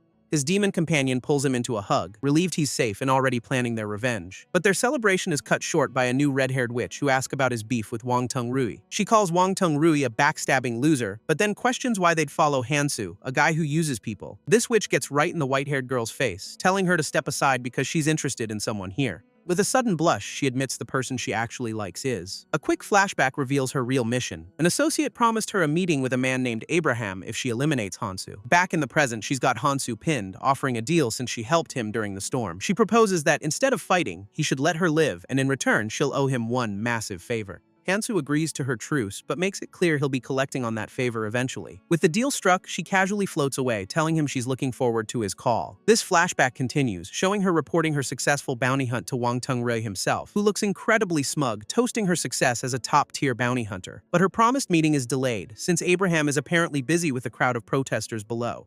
Turns out they're protesting the very game they're all trapped in, begging for help. This witch, however, finds it very interesting that the protest is being led by one of Wang's own goons. He smirks, explaining that these people are just greedy pawns he can easily manipulate with money. This is all part of his grand plan, which involves a famous dungeon from the original game, the Pocket of Time. A server-wide announcement confirms it. The new dungeon update drops in just under a week. This isn't just a new dungeon, it's a massive update introducing class advancements and faction-based PvP. Hansu puts it all together, realizing Wang Tengrui is distracted and probably thinks he's already been eliminated. He knows this dungeon is a big deal, as the final boss is the Goddess of Time, a major story NPC. And that's his real target, because a piece of the game's source code is hidden inside her scepter. Since Wang has the game terminal locked down, getting that source code is his only path to freedom. This scepter is one of the rarest divine items in the entire game, and an item that powerful is going to attract every high-level player on the server. So he gathers his new demonic allies, explaining that this level 40 raid is their next big objective. Not everyone is on board though, as some of the demons question why they should trust an outsider. But the white-haired demon leader shuts that down, saying Hansu's strength makes him worthy of their trust. Hansu sees his opening, realizing the demon leaders are desperate for resources to maintain their army, so he casually presents an epic-grade Demon's Eye crystal, claiming he found a few mines worth, which shocks the demon leadership as it's the exact material their head researcher desperately needs.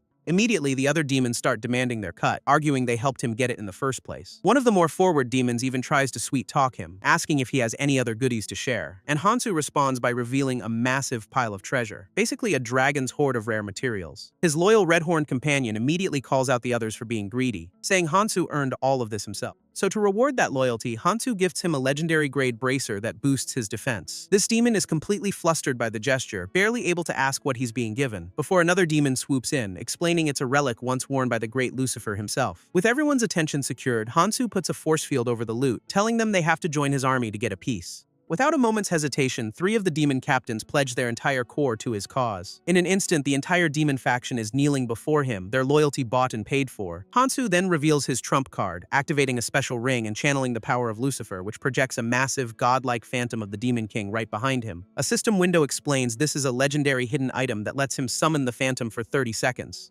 Sight so overwhelming, the demons immediately begin to worship him as their true leader. He smirks, knowing this little display was more than enough to secure their allegiance for the upcoming raid. Of course, this display of absolute power immediately attracts another admirer from the demon ranks, as the scene shifts to a vision of a massive, multi-winged angelic being, the Goddess of Time herself. One of the demon girls reads an ancient text, realizing Hansu's display was the coming of a true demon god. Meanwhile, in the celestial realm, the Goddess of Time announces her descent is in 7 days, asking her council for advice. One of her paladins immediately volunteers to eliminate anyone who stands in their way, no questions asked. But a wiser advisor suggests they should probably gather some intel before going on a holy crusade. This goddess seems to entertain the idea, asking him how they'd even manage that. He proposes using a forbidden art to steal an outsider's identity and learn their secrets from the inside. She publicly shoots down the idea as too risky, ending the meeting right there. But back in her chambers, she's already targeting a level 40 player, deciding it's time for a little sacrifice. This raid location is revealed to be the Angel's Holy Island, and the demons have officially appointed Hansu as their commander. Hansu and his new crew arrive at the dungeon, with him reminding them to lay low and focus on the mission. One of the demon captains immediately gets cozy, asking him for a little inside info on which path has the best loot. He explains their choice: a high-risk red portal with great drops, or a safer blue portal with mediocre rewards. Naturally, the greedy demons immediately want to charge into the red portal for that sweet, sweet loot. Hansu just smirks, knowing the ever-suspicious demon leader won't trust his seemingly obvious advice. And just as planned, the demons split into 2 groups, with the leader choosing the safer blue portal. Our boy celebrates his 5D chess move. He used their paranoia against them, making them choose their own fate. Just as he's about to enter his chosen portal, a pair of hands grabs him by the face, revealing a mysterious woman dressed like a nun who says she's finally found him. She uses an angelic skill to scan his identity, completely thrown off by his overwhelming demonic aura. Pinning him down, she demands he return the item he took from the Sweet Kitty Church, a scepter pointed at his neck. Before Hansu can get an answer, a random hooded player attacks him for being a show-off. But a blonde paladin immediately slams his sword down, announcing the arrival of the server's public #1 player. He then thanks Hansu for his help, clearly impressed that our boy has already hit level 40. With the coast clear, Hansu starts healing the nun, who is apparently being chased by that hooded guy. As he does, she secretly activates a strange ring, shooting a beam of light from her eye, which triggers a massive magic circle, trapping all 3 of them as she senses a false god's aura. In a flash, they're all teleported into a hidden dungeon, completely caught off guard by the sudden change. Their welcoming committee is a horrifying, multi-headed monster that immediately screeches at them. Hansu and the nun instantly get into a battle stance, ready for whatever this place throws at them. This paladin steps up to tank, telling the other two to stay behind him while he holds the front line. They quickly introduce themselves with Hansu as a mage and the nun as a priest named Sweet Kitty. She's obviously playing a role, deciding to stick close to Hansu to figure out his whole false god situation. Just then, a swarm of shadowy creatures with wild hair and claws descends upon the new party. This paladin yells a warning as the first wave of monsters closes in fast, ready to overwhelm them. He unleashes a spinning blade attack, creating a vortex of light that tears through the initial mob. Hansu knows these monsters are weak but endlessly respawn, making them a huge pain to deal with, and he's right, as the entire floor is soon crawling, with an endless horde of centipede-like creatures. While the paladin is distracted by the swarm, a much larger winged demon boss appears behind him. It strikes from his blind spot, its bladed arm about to hit him before he can even react. But Hansu unleashes a bug-level light spell, obliterating the entire swarm in a massive pillar of holy lightning. This paladin is clearly impressed, telling Hansu his performance is way too good for an ordinary mage. While the nun eyes him suspiciously, trying to decide if his overwhelming power is divine or demonic, their little party is immediately interrupted by the arrival of a massive level 50 centipede boss, which lunges at them without warning, forcing the paladin to throw up a last-second barrier. Hansu is completely thrown since he has no memory of a boss this powerful ever existing in this dungeon. This nun is also watching him, noting his reaction speed is off the charts and marking him as a serious threat. This paladin takes the lead, charging in to tank the boss and telling the others to get ready for his signal. Unfortunately, the monster immediately starts charging a massive ball of toxic energy in its mouth, and unleashes a poison breath that shreds the paladin's defenses, making him scream for a heal. Sweet Kitty provides an instant heal, topping off his health bar in a flash. Back in the fight, the paladin blocks a heavy blow and yells for Hansu to finally start his attack, but he turns around to see our boy just standing by a cracked wall, completely ignoring the battle. Turns out he's discovered the dungeon's control center, which has been modified by an angel NPC. He's fascinated by this, realizing the game's supercomputer AI has evolved far beyond its original programming. As Hansu touches the wall, the nun senses that false god aura again, her suspicion growing stronger. So she pulls a classic move, dramatically collapsing and claiming she's all out of mana. This leaves the paladin to fend for himself, telling the others to escape while he holds the line. He pops his ultimate defensive skill, gaining a massive stat boost at the cost of reduced healing. But then Hansu casually walks up and reveals his demonic form, leaving the paladin utterly stunned. He then summons a massive lava golem, ordering it to crush the boss like it's nothing. This lava golem blasts the centipede with a massive fire breath attack, but the paladin is stunned to see it only deals 1 damage per tick. This boss is basically invincible. Hansu explains this is an angelic beast and its shell makes it ridiculously tanky, so he switches it up, hitting the monster with a powerful ice spell instead, which leaves both the paladin and the nun completely speechless that he can use 2 elements. This ice attack actually cracks its armor, making the boss screech in absolute agony. As the monster goes berserk, the paladin yells for Hansu to watch out, but the lava golem easily blocks the enraged counterattack with its own body. This gives Hansu the perfect opening to leap onto the boss's head, right above its weak point.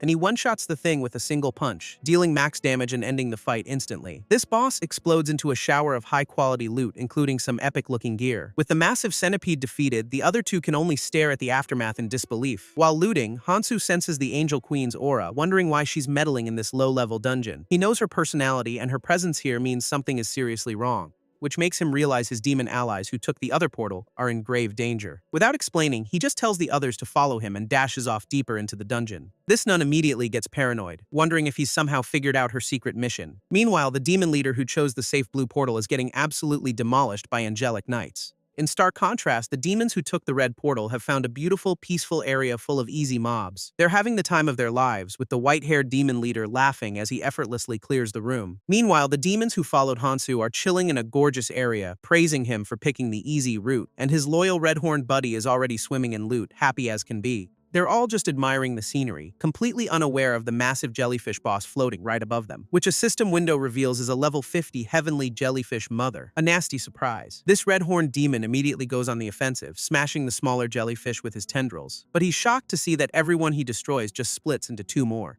This white-haired leader steps in, thinking the kid just isn't hitting hard enough and unleashes a massive blood slash, while their third companion uses a wide-area sonic attack to try and control the ever-growing swarm. Unfortunately, their efforts are useless, as the blindfolded demon warns his shield won't hold for long against the horde. They're forced to scatter, with the leader complaining that the dungeon's level cap is nerfing his true power. Suddenly, a projection of Hansu appears, telling them to stop attacking since this is a trap designed to drain their stamina. He instructs them to lure all the mini jellyfish back to the main boss to force them to merge, and they immediately obey. Turns out, Hansu found the dungeon's control room and is watching both parties on surveillance monitors. He recognizes the tech, realizing it's being powered by a specific angelic faction's magic.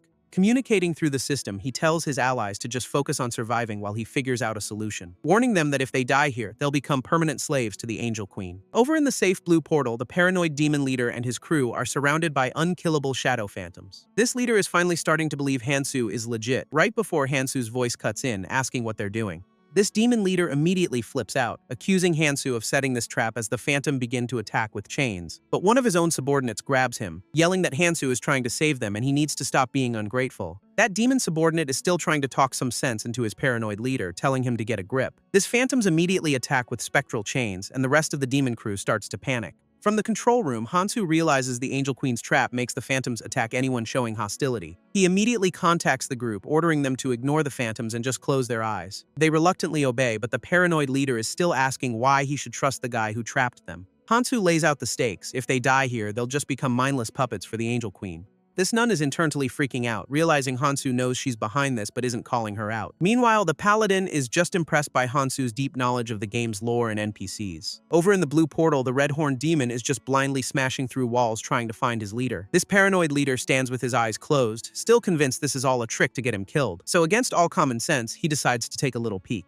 only to find the Phantoms have morphed into horrifying, grinning versions of himself. This female demon throws up a last-ditch barrier, but the Phantoms immediately swarm her, and because he looked, the leader gets absolutely dogpiled by his own spectral doppelgangers. This nun watches this unfold, judging Hansu for letting it happen, and decides this is her chance to strike. Hansu, meanwhile, is already looking ahead to the next challenge, a pit swarming with mother spiders. This paladin jumps right into the fray, thinking this is just some easy EXP farming. But the nun knows better, smirking because these spiders are designed to respawn endlessly and drain their resources. So Hansu just casts another bugged light spell, creating a massive AoE ring and telling the others to get inside. This paladin wonders why they aren't just farming the entrance, but Hansu cryptically says the answer lies ahead. He explains that these mother spiders are a level 50 nightmare that just endlessly spawns smaller mobs, and if they aren't wiped out immediately, even a level 90 boss would eventually get overwhelmed. As he holds a ball of light, he can feel the Angel Queen's aura, confirming this whole dungeon is on a custom hard mode. With that figured out, he just sprints for the next door, leaving the paladin and nun scrambling to keep up.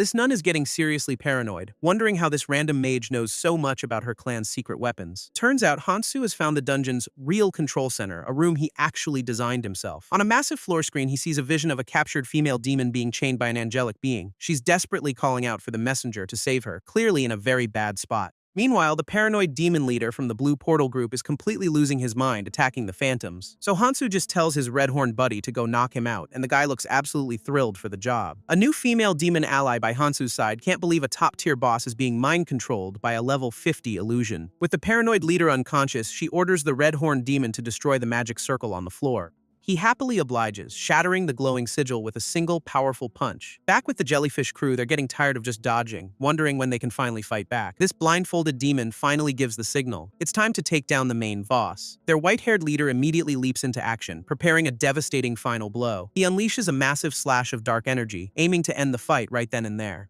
But at that exact moment, the red portal behind them begins to destabilize and glow ominously, while the blue portal does the same, causing the other demon team to panic and call for help. From the control room, Hansu watches both teams on his screens, calmly telling them they'll all be reunited very soon. Just as Hansu promised, both demon teams are unceremoniously dropped into a massive chasm, finally reuniting them. From his control room, Hansu uses a charm skill on the two bickering demon leaders, basically forcing them to behave. This charm immediately works on the white-haired leader, who's now blushing and stammering a forced apology. Our boy looks incredibly pleased with himself as the demon leader fumes, vowing revenge for the utter humiliation. Their reunion is cut short by a massive golden hand slamming down, with a voice demanding to know who's messing with the experiment. A colossal angelic statue materializes, declaring it will punish them with death for their intrusion. A system window identifies this thing as a level 50 statue of Michael, an AI war weapon with adaptive combat skills. Turns out the captured female demon is being used to buff the statue, giving it a nasty damage reflection ability. Hansu realizes the Angel Queen herself buffed this statue, but he has a special ring that lets him ignore the angel's divine pressure.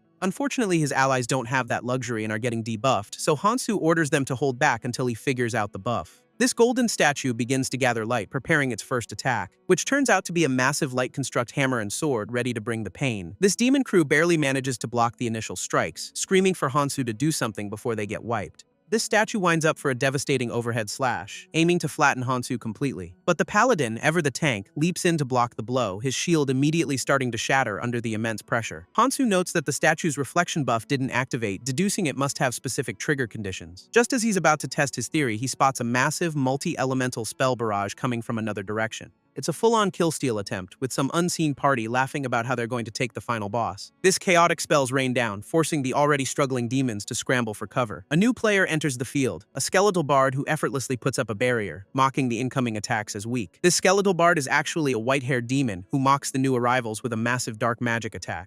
But he's completely stunned when his spell is instantly nullified by a volley of holy arrows. His demon allies are getting wrecked, with one shouting that their powers are being weakened by some unknown force. It's a whole new party of players, and their archer leader is already taking aim at the main group. He confronts Hansu directly, threatening to wipe him out if he doesn't back away from the boss immediately. This paladin is furious they're trying to steal the kill, but the archer just smugly threatens to hunt him down for 24 hours. Hansu calmly tries to warn them, explaining that using a bug to get here is incredibly dangerous since the game is unstable. He lays it out. If they die here, the game's safety protocols might fail, leaving them brain dead in the real world. This archer's brilliant response is to just fire an arrow straight at Hansu's head, which somehow misses and hits one of his own teammates, leaving both of them completely shocked. While the paladin braces for a fight, the archer just laughs, thinking this whole mess will make a great video. Hansu meanwhile decides these idiots are the perfect guinea pigs to test the Angel Queen's buff on the statue. He immediately orders his own party to fall back and get clear of the boss. As his team dodges a massive hammer swing, the new party eagerly rushes in to take the aggro. They quickly discover they're outmatched, barely able to block the statue's enormous sword. This paladin doesn't get why they're just watching, but Hansu just smirks and tells him to enjoy the show. This female archer who got hit suddenly realizes Hansu might have seen through the secret buff she cast. Her cocky leader just calls Hansu a coward and draws back another powerful glowing arrow. He lets loose a massive energized shot aimed right for the statue's head, which connects perfectly and deals a grand total of 1 damage. This statue immediately retaliates, firing eye beams that vaporize the new party members on the spot. And a flood of system messages confirms the entire kill-stealing party has been wiped from existence. This paladin is stunned, asking if this was all part of the plan, while Hansu just smugly orders his team to attack. With the guinea pigs gone, Hansu's crew finally gets to engage the colossal statue themselves. This paladin tanks a heavy blow while the nun hangs back, trying to act helpful so Hansu won't suspect her true identity. But Hansu is already onto her, noting she's a player pretending to be an NPC and a fangirl of the Angel Queen. So he decides to test her. He casts a bugged shield, telling everyone to go all out because the Angel Queen is watching and could take direct control at any moment. This is exactly what the nun was waiting for, realizing this is her chance to hijack the statue and turn it on the demons. She gets a system buff confirming she has control, but Hansu just grins, having perfectly predicted her move. He immediately hits her with a bug chain skill that restrains her and has a chance to steal a buff. And just like that, he yoinks the statue controller buff right off her, telling her she's way too naive for this. This nun is completely floored, wondering who this guy is and how he could possibly know her every move. Now in command, Hansu orders the statue to stand down, and its golden form immediately begins to crumble. As the angelic shell falls away, the rocks underneath reassemble into a new, more basic form. This defeated boss drops a massive pile of loot, including a pocket watch, a coin, and other rare items. Hansu holds the terrified nun, reminding her that in the demon clan, failure isn't an option. He then tells his demon allies to split the loot, except for the 2 best items which he's claiming for himself. Examining a strange coin, he realizes the Angel Queen is adding custom items to the game that he's never seen before. This other item is a legendary pocket watch that can freeze enemies and nullify time-based skills, a seriously OP find. A mysterious hourglass appears before him as he smirks, finding this whole custom dungeon very interesting indeed. Elsewhere, the Angel Queen smirks as she adds another collectible to her glowing blue bag, revealing she's been trapping the souls of defeated players and demons into a series of magical cards. This demon's inside are fully conscious and freaking out, completely powerless as they're sealed away. A final golden sigil flares, locking them into their card prisons for good. Meanwhile, Hansu and the entire demon crew are unceremoniously teleported into a vast, starry void. He lands on a checkered floor, realizing this time pocket has been activated way ahead of schedule, which means the Angel Queen is running this whole show without the game's usual safety protocols. This nun asks where they are, and Hansu confirms this is the personal treasure vault of the Goddess of Time. She immediately starts fishing for info, asking if a legendary angelic artifact is hidden here. Hansu tells her to keep dreaming as a massive swirling helix of time energy materializes before them. System windows explain the helix has 2 paths, one to the past and one to the future, and standing guard over it all is a massive imposing figure who is clearly the next boss. One of Hansu's men wisely suggests not provoking the Guardian, and our boy agrees it's not the right time. With both demon factions now united, they're all looking to Hansu for a plan. This white-haired demon leader, however, just sees a treasure room that's ripe for the picking. He immediately powers up his chain weapon, ready to take on the Guardian to claim the loot. So Hansu just has his red-horned buddy grab the guy in a headlock to stop him from ruining everything. With the idiot neutralized, Hansu activates the time stream, and it begins pulling them toward a new destination. This Guardian doesn't even react, simply continuing to write in his book about the nature of time. This party finally arrives in a vast canyon, standing before a massive structure at the beginning of creation. This demon crew complains about the barren wasteland they've landed in, only to be greeted by a colossal stone warrior who's happy to have some new challengers. A system window announces the start of a trial, spawning a gauntlet of mythological beasts. Hansu just smirks, recognizing this as a chance to witness a piece of dark history firsthand. One of the demons explains these monsters are immune to all but critical hits, so he'll take point. He buffs up and uses a chain skill to get his red-horned buddy out of the way before charging in, landing a direct, supercharged hit on the three-headed dog beast, which is enough to take it down in a single clean strike. With the path clear, the red-horned demon happily gets to work on the giant ape. This rest of the team joins the fray, making short work of the remaining monsters. Having cleared the trial, they arrive at a massive gate, with the demons now completely in awe of Hansu's leadership. This entire crew gathers, ready to follow him into whatever fresh hell lies beyond the portal. Inside, they find a woman trapped in a glowing orb, and Hansu immediately recognizes her. A mysterious voice chimes in, telling them to put on a good show for the goddess. This area's boss reveals himself, the Guardian of the Past, a being with time-based abilities. Hansu immediately orders everyone to spread out and protect their past selves, leaving the demons totally confused. This Guardian taunts them, asking if they even remember who they used to be. His power activates, creating a spectral copy of the red-horned demon that will transfer all damage directly to him. Suddenly, a massive hornstone statue erupts from the ground, a clear manifestation of the demon's past, and it immediately traps him in its hand, declaring it will bring an end to all things. This red-horned demon is completely stunned to see his past self, who looks way more regal and way less demonic. Hansu explains that this guy, Dumu, was actually designed to be the game's original final boss.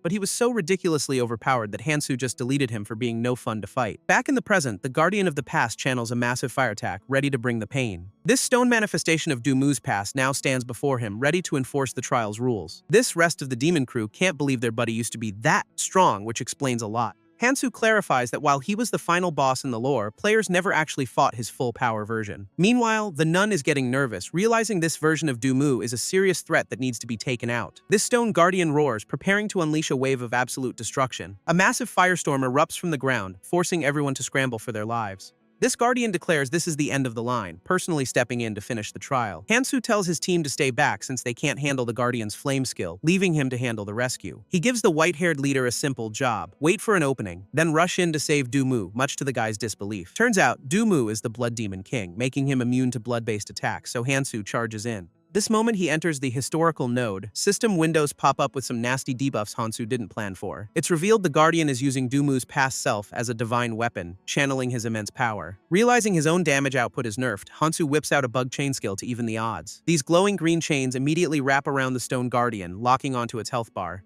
This skill applies a bugged debuff that tanks the Guardian's fire resistance, which is just beautifully ironic. This Guardian is absolutely furious, accusing Hansu of messing with time as it prepares to strike him down. Hansu dodges the firestorm while casting a blue spell to slow the Guardian down, then immediately follows up with a bugged skill that wraps around its leg, cutting its cast time by 90%. This Guardian tries to stomp him flat, but our boy is already long gone, and he smirks from its foot, having successfully baited out the boss's passive ability. This triggers an attack that instantly encases the helpless Dumu in a block of ice, before the Stone Guardian brings its hand down in a massive fiery explosion. With the boss's health now at 15%, a cutscene triggers, summoning a remnant of the past. A system window explains this time disturbance will create a rift in space-time, as the Guardian floats ominously on a rock, preparing for his next big move.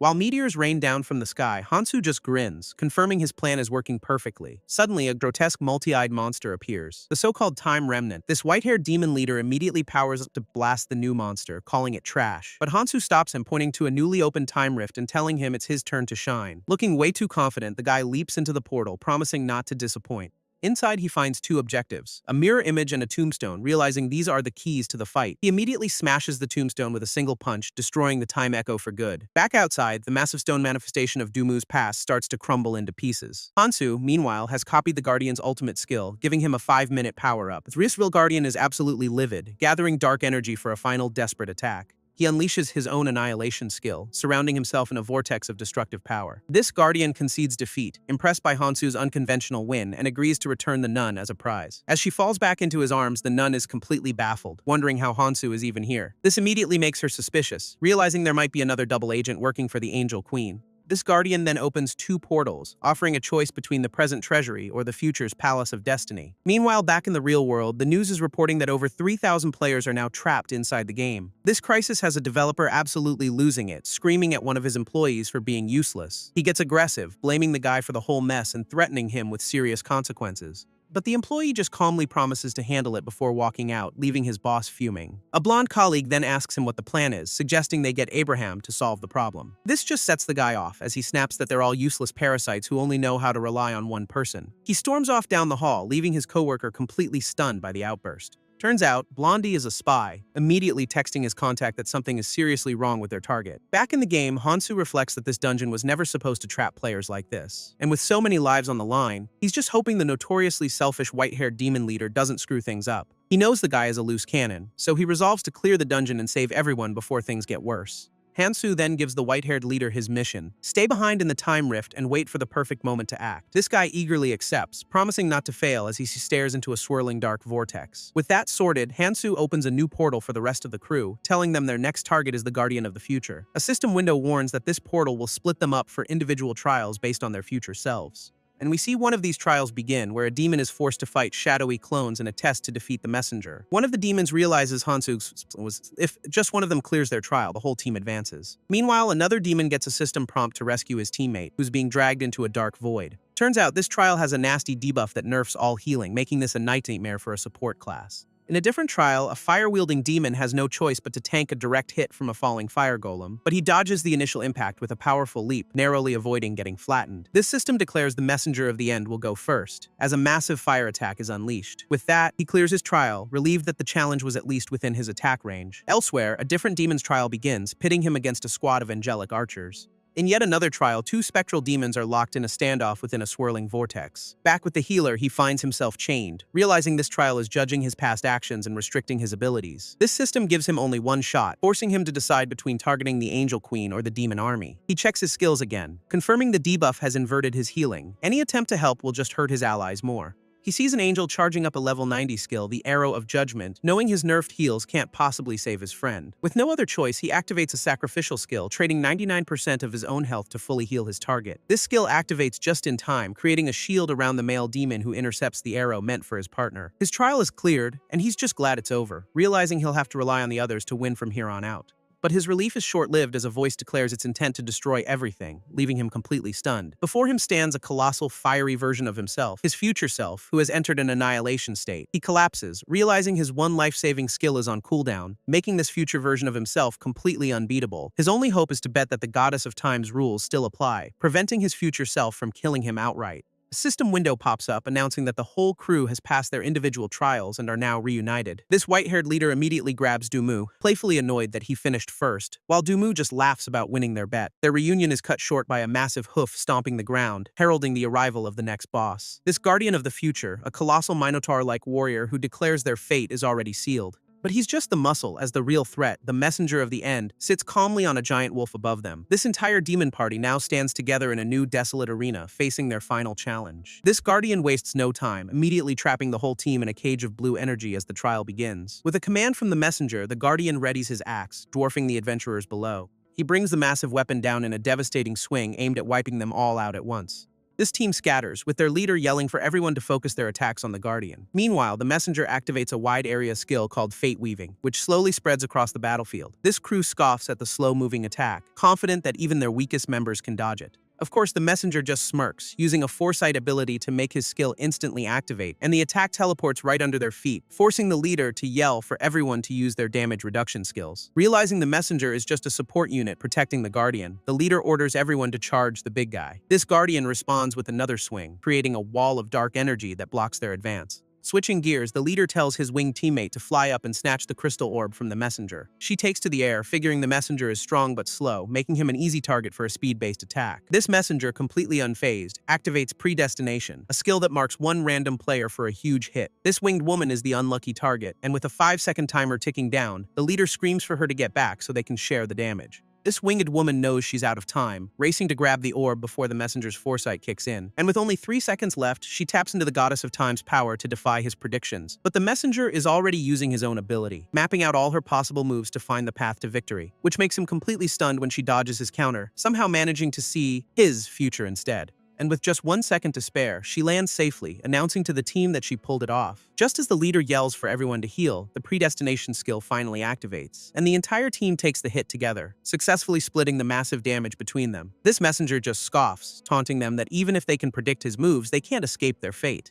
But with the Guardian temporarily locked down, the leader orders his team to focus on the messenger's orb, and a system window confirms their plan worked, as the whole crew stands ready with the orb now in their possession. Without the messenger's protection, the Guardian roars as he gets absolutely blasted from above, and the whole team piles on, desperately trying to burn down the big guy's health bar, with one of the demons unleashing a massive energy blast to hammer the now vulnerable boss. This messenger finally concedes defeat, admitting that since they stole his crystal, his control is broken. And as a reward for clearing the trial, he offers them a treasure chest from the goddess of time herself. But then a system window announces the dungeon's bug has been fixed and the AI is being debugged, confusing everyone. And while the blonde knight suggests logging out, the leader reveals the real problem. He's trapped and can't leave.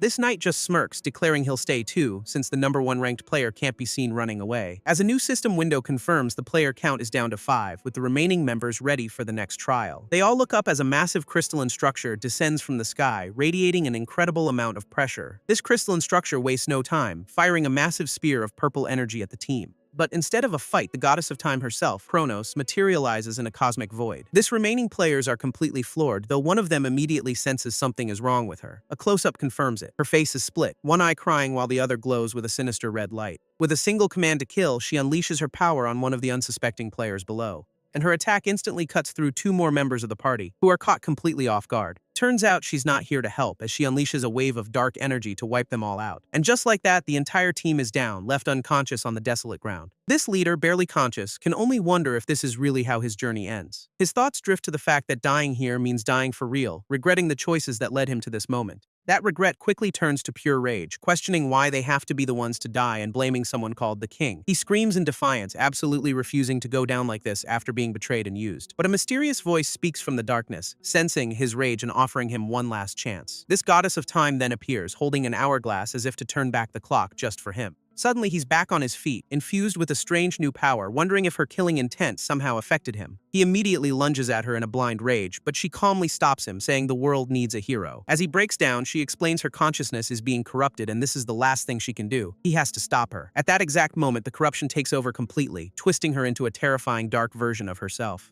This new dark goddess places him on a cosmic chessboard, warning that aligning with any side will lead to his certain doom. She reaches out one last time, telling him this is her final gift and that he absolutely must survive what's coming. It all flashes back to the leader, who was trying to upload his dying mother's consciousness into the game. He successfully digitizes her, creating a permanent AI version to keep her alive forever. And this new digital mom promises to always protect her son, which is a whole new level of backstory. Back in the present, the corrupted goddess mocks this memory, sneering at such a weak emotional bond. She crackles with dark energy, deciding it's time to make this final battle a lot more interesting. With that, she pits the players against a massive demon army on the cosmic chessboard. A necromancer on the enemy side immediately summons a wave of minions, laughing at their chances.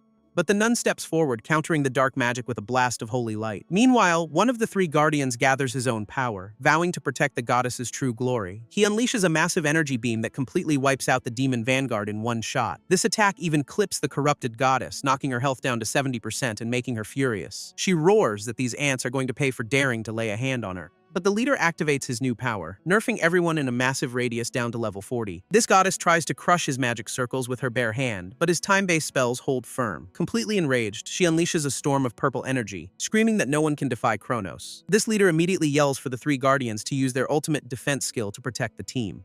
They join hands and create a dome of absolute safety, shielding everyone from the goddess's onslaught. Our guy reveals his plan. He knows breaking the chessboard will cause a backlash, and he has to strike when her evil side is weakest. That moment arrives as a bug in her own system hits her, and he declares it's time to give her body back. He summons a massive hourglass, yelling for the real Kronos to wake up and fight off the corruption. This real Kronos finally breaks through, smiling as she tells him she's back. And in her final moments, she offers him her weapon as a parting gift before she's erased. He's now the proud owner of Time's Trace, a one-of-a-kind god-tier weapon. This thing is absolutely stacked, with an ability that can literally exile targets from the world. On top of that, he gets a rewind skill, letting him turn back time for 15 seconds, a total game breaker. Kronos then explains that the entire world has been sealed behind a massive barrier, and his only way through is to find and get help from the god of the earth. Meanwhile, the rest of the team starts to wake up, with the blonde knight thanking the guardians for the protection. His demon teammates are just confused, wondering what their leader is doing now. With tears streaming down his face, the leader vows to find the god of the earth and make the king pay for everything. A system window pops up announcing a job change event is starting, after which the game will be down for a 3-day update. He realizes his friends have all been sent on separate quests, and he'll have to level up to unlock the map and find them. This job change is a one-time chance for every player to upgrade their class, with better rewards for higher levels. He knows his current class is bugged and weak, so he has to land a rare job to get an artifact he needs in the real world. An angelic guide kicks off the S-rank trial for a massive crowd of players, both human and demon. A new character appears, showcasing a limited SS rank hidden class, the Summoning Priest. Our guy sees the rare class and immediately decides that's the one he's going to get, no matter what. In another part of the trial area, an angel statue asks the assembled warriors if they're ready for their new jobs. This blonde knight is already there, complaining that his only options are warrior or useless support. Turns out he's been trying to roll for a better class, and after 3,000 attempts, the gacha gods have given him nothing. This blonde knight is less than thrilled, complaining that after all his effort, he landed a support class he's not even good at. And our leader knows why. Calculating the gacha odds for a rare job are a measly 0.03%, let alone a hidden one. Since he's trapped and can't use real money, he realizes his only option is to sell his entire inventory for more reroll attempts. A helpful system cat pops up to confirm he can trade literally anything, materials, gear, even divine weapons for more pulls. So he dumps a mountain of rare items into the system, cashing them all in for a shot at a decent class. This other players just see a rich whale spending like crazy, completely unaware he's just burning through his life savings. But before he can even start, the system announces the server's first limited hidden job has just been claimed. And of course, it's the Blonde Knight, who somehow lucks into the Holy Berserker class with a massive fiery summon. His new job comes with a skill that makes him completely immune to all damage and magic for 12 seconds, which is just broken. He roars with excitement, feeling the surge of power from his new top-tier class. On top of the immunity, his new passive gives him lifesteal and a ton of other buffs, basically turning him into a one-man army. Meanwhile, our leader's reroll counter hits absolute 0, leaving him with nothing to show for his sacrifice. He's completely crushed, having sold all his legendary gear for nothing, feeling utterly abandoned by the gacha gods. But just as he gives up, a bug notification appears, granting him a single blessed pity roll from the system. He uses that one last chance and a massive sinister magic circle erupts around him, shocking everyone nearby. This isn't your average summoning circle either, as a hellish staircase appears with skeletons clawing their way out. He emerges completely transformed, rocking a new Dark Lord aesthetic with a crown and demonic armor. A system window confirms it. He's landed the unique hidden job, Demon Sacrifice, and even gets a sick new throne made of skulls. An angelic being immediately descends to confront him, declaring his light is gone and he'll now face the goddess of the earth. Turns out, his trial is to survive for 2 hours while the entire server gets to hunt him down for a chance to steal his new class. A system window explains the trial. He has 2 hours to prove he's worthy of the class, ignoring all restrictions. And of course, the entire server immediately sees this as a golden opportunity to jump him for that sweet, sweet loot.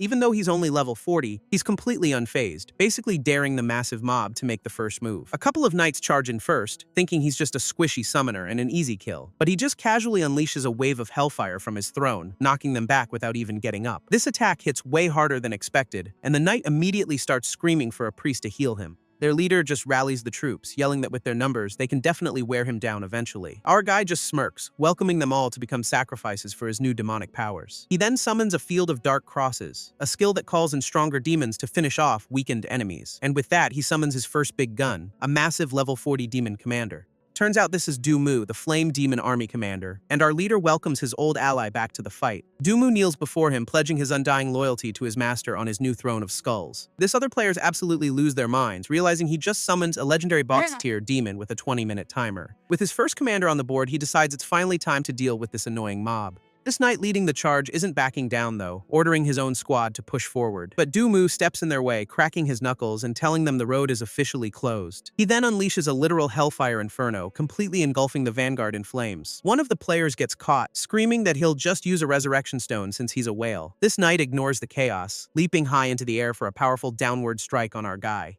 But Dumu instantly teleports in front of him, catching the blade with his bare hand like it's absolutely nothing. This knight is completely baffled as his attack does 0 damage, wondering how his skills are totally ineffective. Dumu just scoffs, then casually flicks the knight away with a single dismissive gesture. This other players start to panic, realizing this summoned demon doesn't even have a health bar. He's basically a raid boss. From the backline, a sniper decides to test that theory, firing a powerful holy arrow straight at the commander. This shot actually lands, chipping off a tiny sliver of health and finally making a health bar appear. This mob's leader just laughs, smugly pointing out that of course you need holy-type attacks to damage a demon. Our guy, still chilling on his throne, decides he's seen enough and activates a skill to summon more backup. With that, he calls forth 2 more hulking demons, announcing that the player's 10 minutes of fun are officially over. But the sniper isn't giving up, charging up a massive area of effect arrow skill from the high ground. His attack rains down from above, successfully pinning all 3 of the summoned demons in place with holy light. Seeing their chance, the leader orders his mages to enchant the warrior's weapons for a full frontal assault.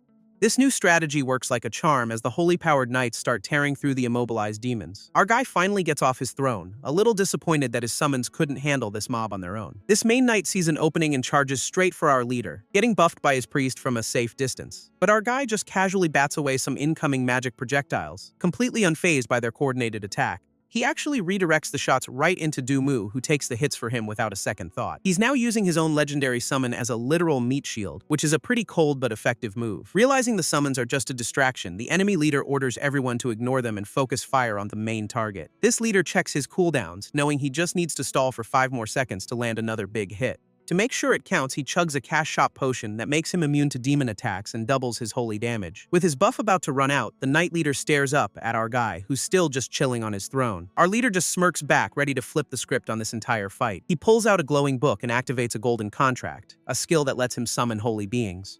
As little cherubs fly around him, he muses that the gods seem to be on his side after all. And with that, he summons a full-blown, high-ranking angel to the battlefield. This sniper who was causing all that trouble is completely stunned. A demon class shouldn't be able to summon angels. But it's too late for regrets, as the angel's holy music paralyzes him on the spot. In a single brutal flash, the angel swoops in and completely eliminates the sniper from the trial. Meanwhile, in the real world, some corporate suit is fuming as a system window confirms our guy passed the trial. He's furious that his own pro player not only failed to get the hidden class but lost it to our MC. Turns out, this MC is one of the game's original creators, and this suit has been trying to get rid of him. As they watch the MC's victory on screen, another guy tells the suit to worry about his own mess.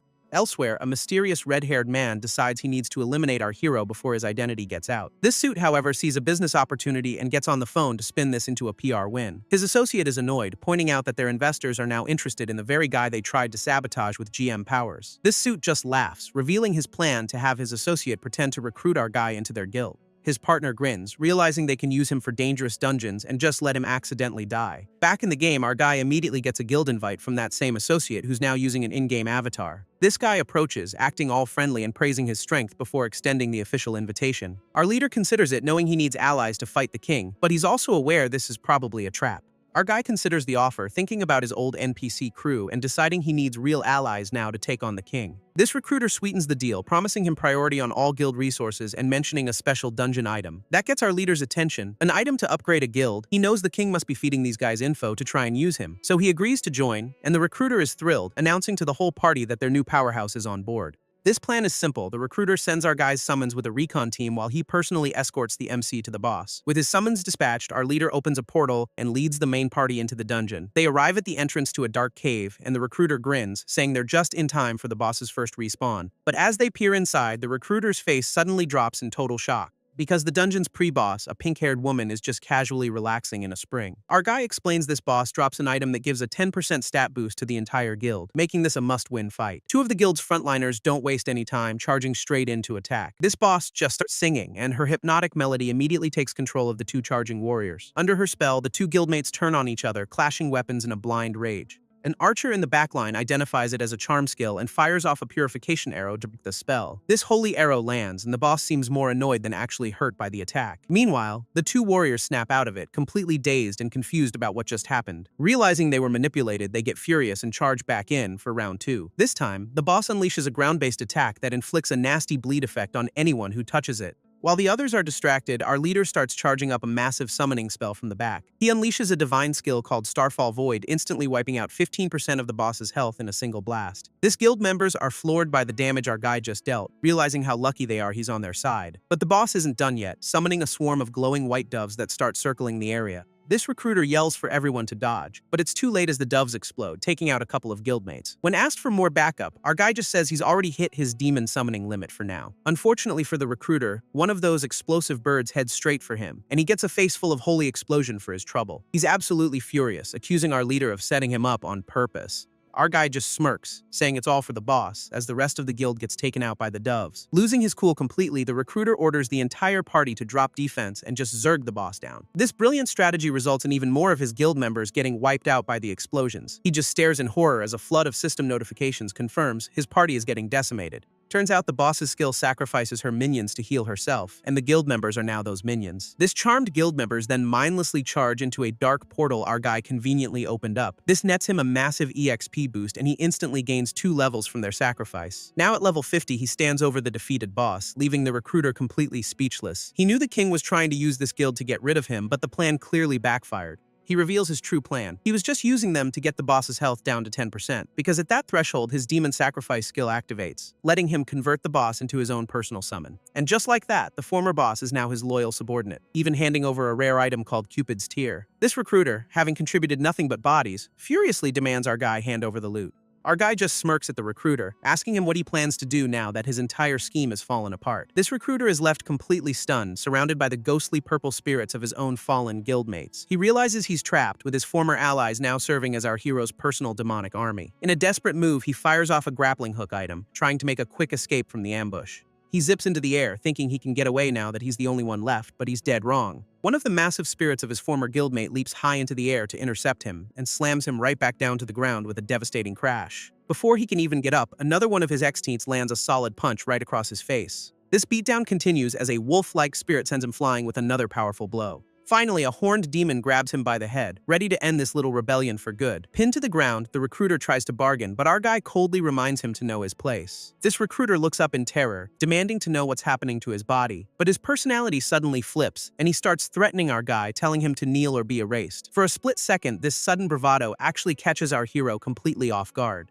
until the recruiter immediately goes back to pathetically begging for his life. Then he's back to being a creepy villain again, taunting our guy with a sinister fanged grin. Turns out the recruiter was trying to use a Trojan horse item to possess our guy's character, but it failed spectacularly. This item backfires, and the recruiter's body is instead taken over by some dark entity that starts gloating. This new entity reveals its original plan was to use the item to steal our guy's character all along. But its victory speech is cut short as its new host body starts dissolving into pink light, leaving it utterly confused. Our guy grabs the recruiter, activating a skill to see exactly what he's been up to, and it looks like he's forcing the guy to experience the consequences of his own failed plan firsthand. Meanwhile, in the real world, the corporate suit is furious that his subordinate got his whole team wiped out. Just then, an assistant bursts in with news that our guy's performance has attracted the attention of a very powerful figure. But the suit just laughs, seeing the massive betting profits rolling in from this whole fiasco. And he decides to let his subordinate's failure slide, since the money makes it all worthwhile.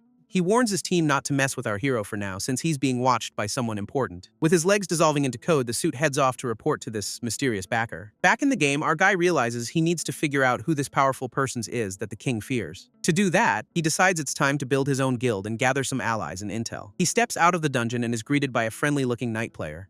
And using the Cupid's Tear as a bargaining chip, he offers to start a new guild with the guy. This knight is all in, promising to be super selective and keep out any spies. But our guy has a different plan, telling him to recruit everyone, especially spies, from the enemy guild. Elsewhere, a player lurking in the jungle notes that this new guild seems to be accepting anyone who applies. He thinks it's a joke, basically a club for spies, right before a strange portal appears on his shoulder. A system window confirms a Trojan horse item is activating, letting him be controlled to infiltrate the guild. It's not just him either, as other players are also being turned into puppets for the same purpose. Turns out the king has a whole army of low-level players ready to be used as pawns, and now the suit himself is gearing up, ready to personally lead a team to put on a show for his boss. This corporate suit himself logs in, ready to personally handle our guy in the new Earth God dungeon. And our hero is more than ready for him, smirking about the special gift he has waiting. This scene shifts to the entrance of this new dungeon, a massive, glowing fissure in the desert. A couple of players are already there, complaining that they can't even form a party for the 10-person raid. Right on cue, our guy and his summons literally drop in from the sky to get things started.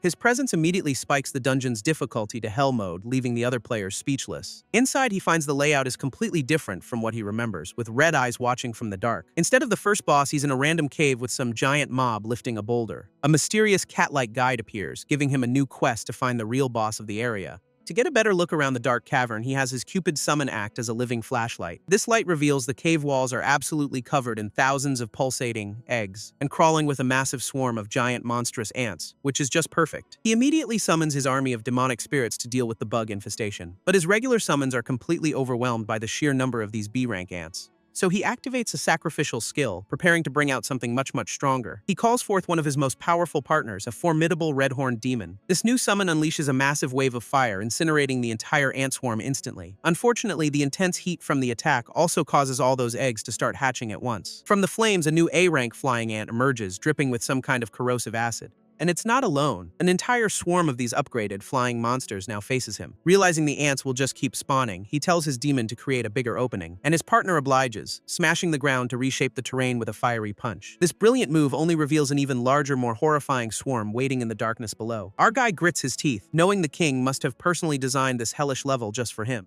With no easy way out, he and his summon are completely surrounded by the endless tide of giant bugs. He figures the king must have left an escape route to impress his backer, so there has to be a way through. Getting a wild idea, he tells his Cupid summon to cover him in the ant's scent, and then he dives straight into the swarm, letting the giant insects crawl all over him. His plan is simple. In the dark, the ants hunt by smell, so he just needs to blend in. And it actually works, as he and his demon walk right through the egg chamber completely unnoticed. Of course, he's not just sneaking by, he's charging up a skill to turn the tables on them. He calls on Cupid's power, wrapping himself in her unique holy aura to prepare an attack. This unleashes a swirl of white doves that seem to pacify the entire area around them, and he follows up with a holy serenade skill, a massive blast of purple energy to control the battlefield. This move buys him a precious 5-second window before the rest of the eggs start to hatch. With the ants temporarily neutralized, his demon partner is free to handle the source of the problem. Meanwhile, the charmed doves find a beam of light, pointing the way to a potential exit. Our hero doesn't hesitate, squeezing through a narrow crack in the cavern wall to escape. He emerges into a new chamber and finds the quest target, a massive mountain god clinging to the cliff. Landing on a ledge with his demon, he finds it suspiciously quiet, with not a single ant in sight. He's confused why the quest didn't complete, just as his demon senses something is very wrong. Because the mountain god was just a shell, and a system window confirms the first part of their mission failed. A dark, ominous presence erupts from the god's body, taking on a completely new form. And of course, it's the real boss of this floor, a terrifying humanoid ant king.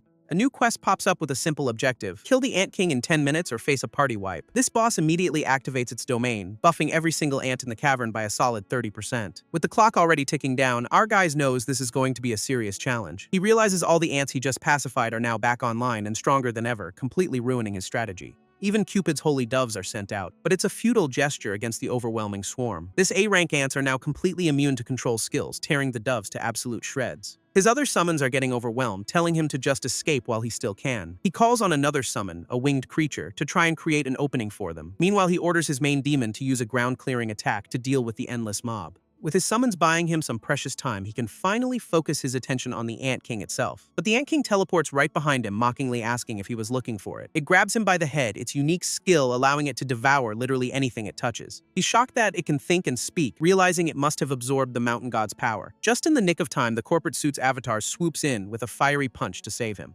This hit lands squarely, but the Ant King's new exoskeleton, made from the god's bones, absorbs the blow. This suit's full power attack does absolutely nothing, and he gets blasted back by the sheer force of the impact. This corporate suit is completely frozen, staring down the monstrous Ant King that just appeared. And before he can even react, the boss lunges forward to attack. But our guy's demon partner intercepts, grabbing its arm and telling it to back off his master. Seeing an opening, our hero orders his summon to hold the boss down for a big play. This demon digs in, using all its strength to pin the Ant King in place, while our guy leaps high above the boss, ready to strike from its blind spot. He lands right on its head, but the Ant King is way stronger than they thought. It easily pierces through the demon's hand with its sharp appendage, and then runs him straight through, taking one of his best summons out of the fight. Not willing to lose his partner, our guy immediately activates a powerful healing spell, sending the life-saving tree over and telling his summon he did a good job. This Ant King, now free, raises its claw to finish our hero off for good, but he's already casting another skill, creating a swirling red vortex of energy. He unleashes a devastating slash, telling the boss it's going to pay for that. This attack lands multiple direct hits, chipping away at the Ant King's health bar,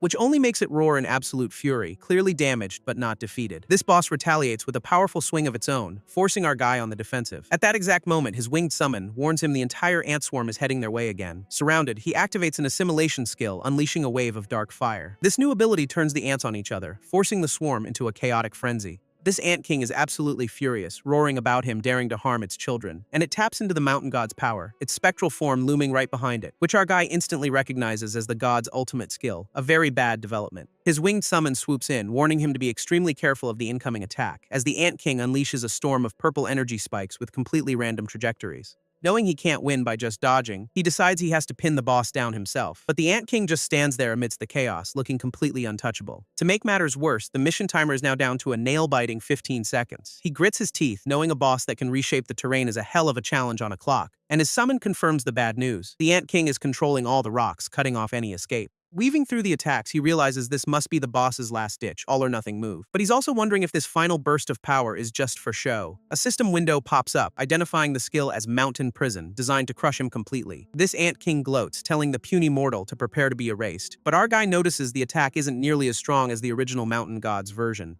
He puts it all together. The boss must have gained this power by devouring the god's body. This Ant King lunges, demanding to know who he is and how he knows its secret. But just as it strikes, our hero blocks the blow with a brilliant flash of golden energy. He smirks, declaring that he's the god who created it in the first place, and with only 5 seconds left, he unleashes a massive vortex of fire right back at the boss. This Ant King's health is down to a sliver with only 4 seconds left on the clock, and our guy smirks, telling the boss to just submit since he's its creator anyway. But the Ant King roars in defiance, and a system window confirms the taming attempt has failed. With the timer about to run out, the corporate suit starts to panic about the impending party wipe, but our hero just scoffs, deciding he's going to break the rules with 1 second to spare. He activates a time-slowing skill, trapping the Ant King in a bubble where it can barely even think, taunting it for being a petty loser even at the moment of its defeat. This mental attack seems to work, as the boss is completely frozen in place, and its furious energy finally gives way to a wave of purple submission. Just like that, the Ant King bows, and he gets a system alert confirming his new summon. This timer officially ends, but since the boss is now his, the contract is valid and his winged summon dissipates. His new pet immediately puts up a protective shield around the corporate suit and his own summon. But a new system window pops up, detecting that our guy used a cheat code to win. This triggers a punishment phase, and dark tendrils erupt from the ground to restrain him. As he realizes the king must be personally targeting him with this attack, he grits his teeth, remembering how the king could reshape the entire battlefield on a whim, and now that same power is being used to amplify all of his weaknesses. It all clicks. That mysterious cat guide was just the king toying with him the whole time. This corporate suit is already getting crushed by the collapsing terrain, making it clear this game just got real. So our guy uses a chaos skill to slip into a dimensional rift, knowing he has to find the king to fight back. He's now determined to lure the king out and face him directly, finding himself in a pocket dimension surrounded by countless identical floating rocks. Meanwhile, the king, still in his cat form, is getting seriously ticked off by our guy's cautious approach. Since he can't even pinpoint his location among all the decoys on his monitor, he knows smashing every rock is a waste of time and will just expose his own location, so he decides his only option is to just wipe them all out at once. But our guy is already making his move, opening a vortex and taunting the king that there's no escape. From that vortex emerges a massive corrupted sea god, basically a giant evil octopus. This is the king's big play, a terrifying monster glowing with dark, chaotic energy. This king gloats that our hero is still way out of his league, completely unaware of a little shadow behind him. Turns out, our guy has a summon with a shared vision skill right there, letting him get a perfect lock on the king's true location while the cat is busy monologuing. This king's grand plan is to give his new monster a mental buff, making it completely undetectable. But the summon has already located its real target, our guy, perfectly disguised as just another rock. And it's a jackpot, because he's found not just the king, but the actual game controller used to modify boss attributes. This giant octopus moves in to devour the rock our guy was hiding in, thinking it's just a snack, its tentacles wrapping around the decoy to completely crush it. As it smashes the rock to bits, however, it realizes its target is gone. That's because our hero has already latched onto one of its tentacles, remarking that this monster is just a big kid. He knows this type of creature likes to play with its food, saving the best for last. He tells his tiny Cupid summon to go have a little chat with the giant octopus, and she immediately unleashes her fatal seduction skill, a massive wave of pink energy, while the king gloats from the sidelines, thinking this is the perfect chance to tame the beast. His victory speech is cut short, however, when he realizes our hero has appeared right in the monster's face. A system window confirms the punishment phase is still active, and this octopus is part of the show. So our guy tries to reason with it, claiming an evil spirit is trying to harm it. This monster is understandably skeptical, but their conversation is interrupted by a new system alert for an ice attack. He quickly warns the big guy to watch out for the incoming assault, just as a massive ice spike is blocked by one of his other, more demonic-looking summons. This king then helpfully explains that the real target is hiding somewhere among the floating rocks,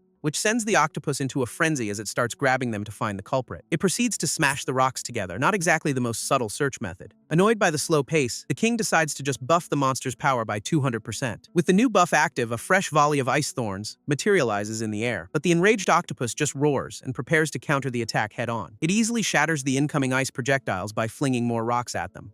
At that exact moment, our hero appears right behind the king, calling him out for attacking his own boss. This king completely loses it and launches a giant rock fist, but our guy stops it cold with a single hand. This leaves the cat absolutely stunned, demanding to know how he was discovered, but he quickly recovers, gloating that it doesn't matter since he's about to be melted into the floor. This giant octopus is roaring in absolute agony from the mental attack, while the king gloats that our guy is trapped in a forbidden melting art. He's dragged down into a swirling vortex on the floor, completely at the king's mercy, and the monster's maw opens wide to swallow him whole. But he sacrifices his angelic summon, letting it get devoured to create a critical opening. Turns out, his tiny Cupid summon was sent to snatch the king's game controller, and she immediately crushes the device, severing his connection to the system. This feedback makes the king physically sick, losing his composure and blaming the octopus. With the system link broken, our hero gets right in the cat's face, weapon ready, telling him to just surrender now that his little cheat device is gone. But the king just smirks, acting like losing his main advantage was all part of the plan. He reveals the controller was just a toy, as dark purple energy begins to surge around him, and he transforms into his true demonic final boss form, ready for a real fight. Our guy isn't intimidated in the slightest, powering up with his own golden aura to match him. He summons his two strongest partners, a fire demon and an ice angel, for a 3-on-1 showdown, using a blood sacrifice skill to push their power to the absolute limit. This king just scoffs, taking their hits without flinching while mocking him for using summons in his world.